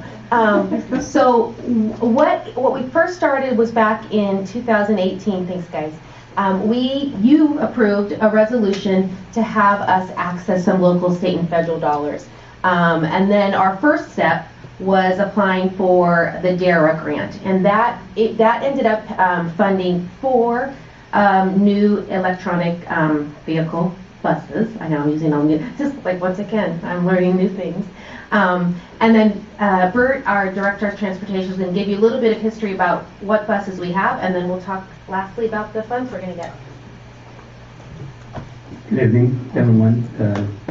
This is my first time to do a presentation in front of the board. So please bear with me. Lucky you, it's after 10 o'clock at night. I know. Well, just to follow up on what Stephanie said, actually, to go back, this project consisted of 2 grants combined between 2 agencies or organizations. One, the Bay Area Air Quality Management District, which awards us the electric school buses replacing our aging fleet, and the other one is the PG&E, which will provide us the infrastructure for the charging stations. When we first applied for this grant back in mid-2018, we hit a snag with the Bay Area Quality Management District because they came back to us, told us that California Air Resource Board told us that we're not in full compliance. Our fleet was not in full compliance. Just 8 of our buses are still what they considered gross polluters, which were still in operation. So, but unfortunately, that same year, late that same year, another grant came out, which is the DARE grant through the San Joaquin Valley Air Pollution Control District. I believe that grant was more of a federal grant as opposed to Carl Moyer on the Bay Area, which is a state grant, which is a lot stricter. So the DARE grant did not care much about compliance. So what we ended up doing was we submitted those 8 non-compliant buses to be replaced. They came back and gave us only 4, so that left us with 4 more non-compliant. So what we did, just to be in full compliance, we spent a little bit of money on those 4 remaining buses and fitted them with the required filter to get them in compliance. And once we get that completed, we went back to the Bay Area grant, air quality grant, and we sued that grant again. And eventually they gave us, awarded us 12 more, which we expect to get sometime in May or maybe before the next school year starts. Now, PG&E has 2 parts project. The first part is where they provide the dedicated grid from the electric pole down to our property. And the second part is the construction or the trenching that will happen from that point to the charging stations. Initially, we're supposed to pay for that, half of that. But after waiting... Let them see what you're talking about. Oh, I'm sorry. See, I'm not used to the presentation. I'm going to go by the guy by the side. Okay, so I'm going to just add, just so you guys have a little bit of detail. Yeah. We have 110 buses currently. 10 are conventional buses, 82 are special ed, and then 18 are big buses. So in the event that there is an electrical emergency and we needed something that was not, those 18 buses would help with the evacuation of individuals. Because you're like, oh, we don't have, so that's something important. And then these 16 newbies, the 4 we currently have the money for and the 12 that are coming, those will replace the older buses. So it's not going to increase the number of buses we currently have, but it's going to help us continue to improve that. And then we continually are constantly actively looking for new funds to help replace our buses. So as Bert was sharing, we have 2 new funds coming in. The one he was just referring to, which is the Carl Moore, and that's bringing in almost $3.5 million. And then we have a hybrid, I think it's called HVIP, but it's a hybrid and zero emission truck, and that helps also support. So a combined income of funds over about $4 million. And then the cool thing that happened kind of in the, I guess last year, was PG&E then offered, well, we're going to help fund and pay for charging stations. So it's really kind of bringing our bus fleet into the 21st century and really helping us improve the emissions. But these are what you're going to see. These are the new buses, and so you can speak to that because that's all about you. And you've got one more slide that's the charging. Those are the actual picture of the 4 buses we have now in the yard. And this is the prototype of the type of chargers we're going to get eventually. The timeline that PG&E gave me sometime in May, it's going to be completed. Also, we have an event, a media day, scheduled in March 10th. So I attended one of these events in Pittsburgh where the bus manufacturer invites the media. KPIX was there, and you all will be there, hopefully. And that's happening on March 10th, 11 o'clock in the morning. And I guess that's it for now. So if you have any questions. Okay. This is really exciting to see and amazing work that you've done. Thank you so much. Well, with her help. Teamwork. So I just have one clarification. For the buses that can be, the big buses that can be used for emergency situations, are they conventionally fueled buses? Okay. Yeah, we have 17 compressed natural gas powered and 1 diesel. We've used them actually last year in the evacuation we did over in Pittsburgh. So. We thank you for that. And so I do have another question. With all of these new electrical charging stations, when our buses are out on the road, will we have an opportunity to let other folks charge and for hire? Or a fee? For a fee, right. No. Oh, okay. Exclusively for the school buses. Okay. All right. Okay. And I think this is an action item. Yes. Okay, so I will entertain any motions. Madam Vice President, I move that we approve the Carl Moyer Program Bus Grant and PG&E Electrical Vehicles Electrification Program. Second. Okay, and then you have a comment? No, you're good. Yeah, you're good? Okay.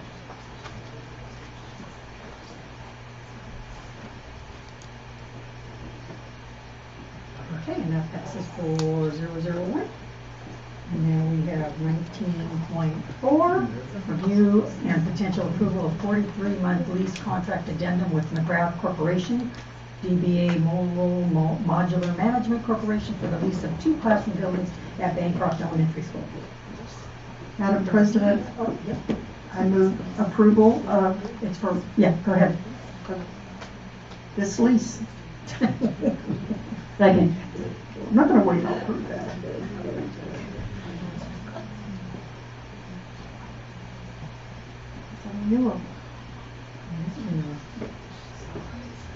Okay, passes 4001. And I believe the next one is similar Same from thing. Bel Air. So I have a motion. I'm going to make you read it this time. Madam President, I would move that we approve 19.5, review and potential approval of a 43-month lease contract addendum with McGrath Corporation for the lease of 2 classroom buildings at Bel Air Elementary School. Second. Okay.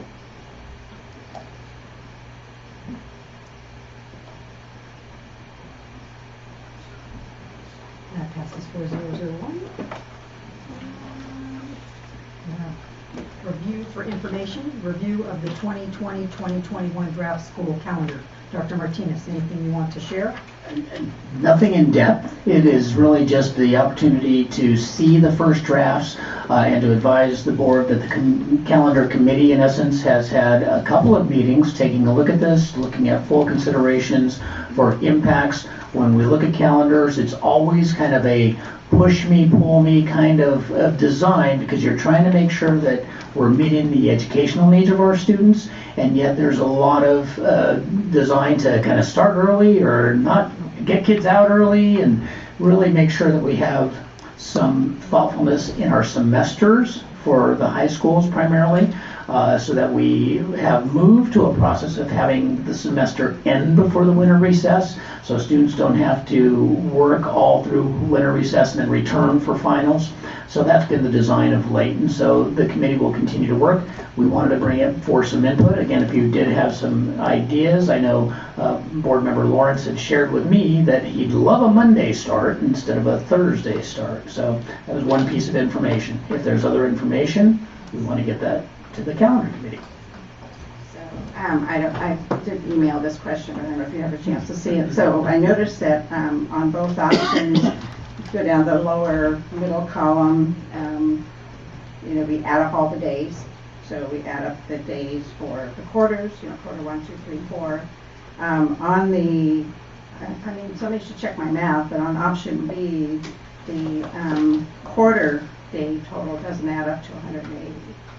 It has a professional development day in there. We counted that too. The professional development day is Professional development days, did you count those? No, I counted, but the instructional days are supposed to be 180 days, right?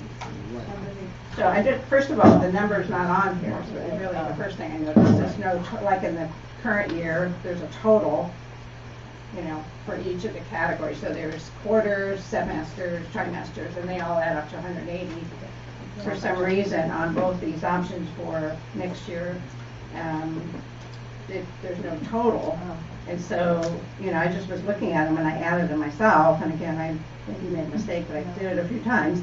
And option B, it only adds up to 178 days, where option A is 180. So Yeah, there's something to look at before you bring it error back. quarter 3, quarter 4. I can see it. I see it too. Yeah.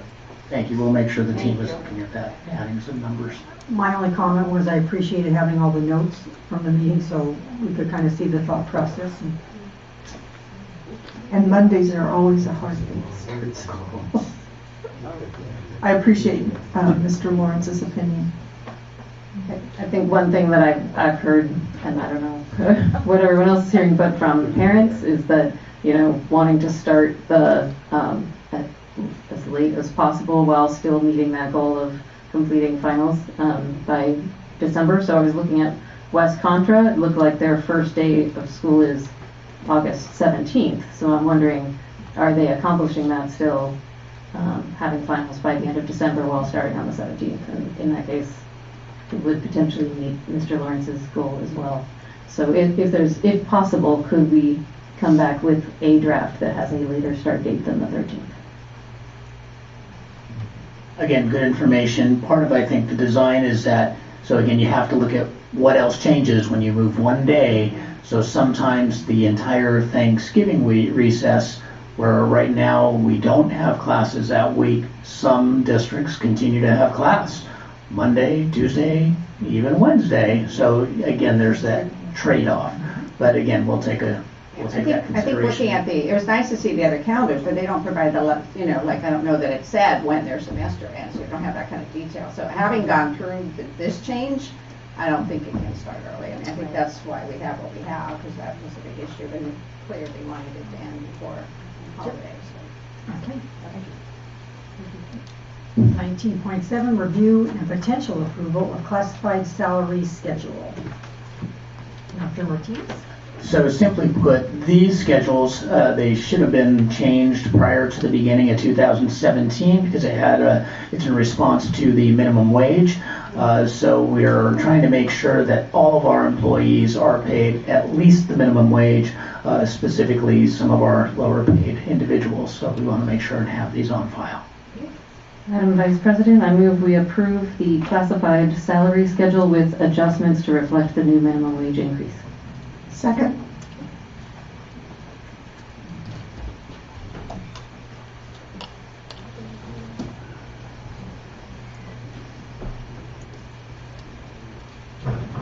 And that passes 4001. That is our last item. I would just like to adjourn the meeting in memorandum of Linda Rondo, as well as Galen Tedrick, who taught music at Riverview Middle School for years. He passed away a week or so ago as well. So Items to sign. we probably do have resolutions to sign. And I guess I should say in memory of Kobe Bryant and all those people as well. Thank you.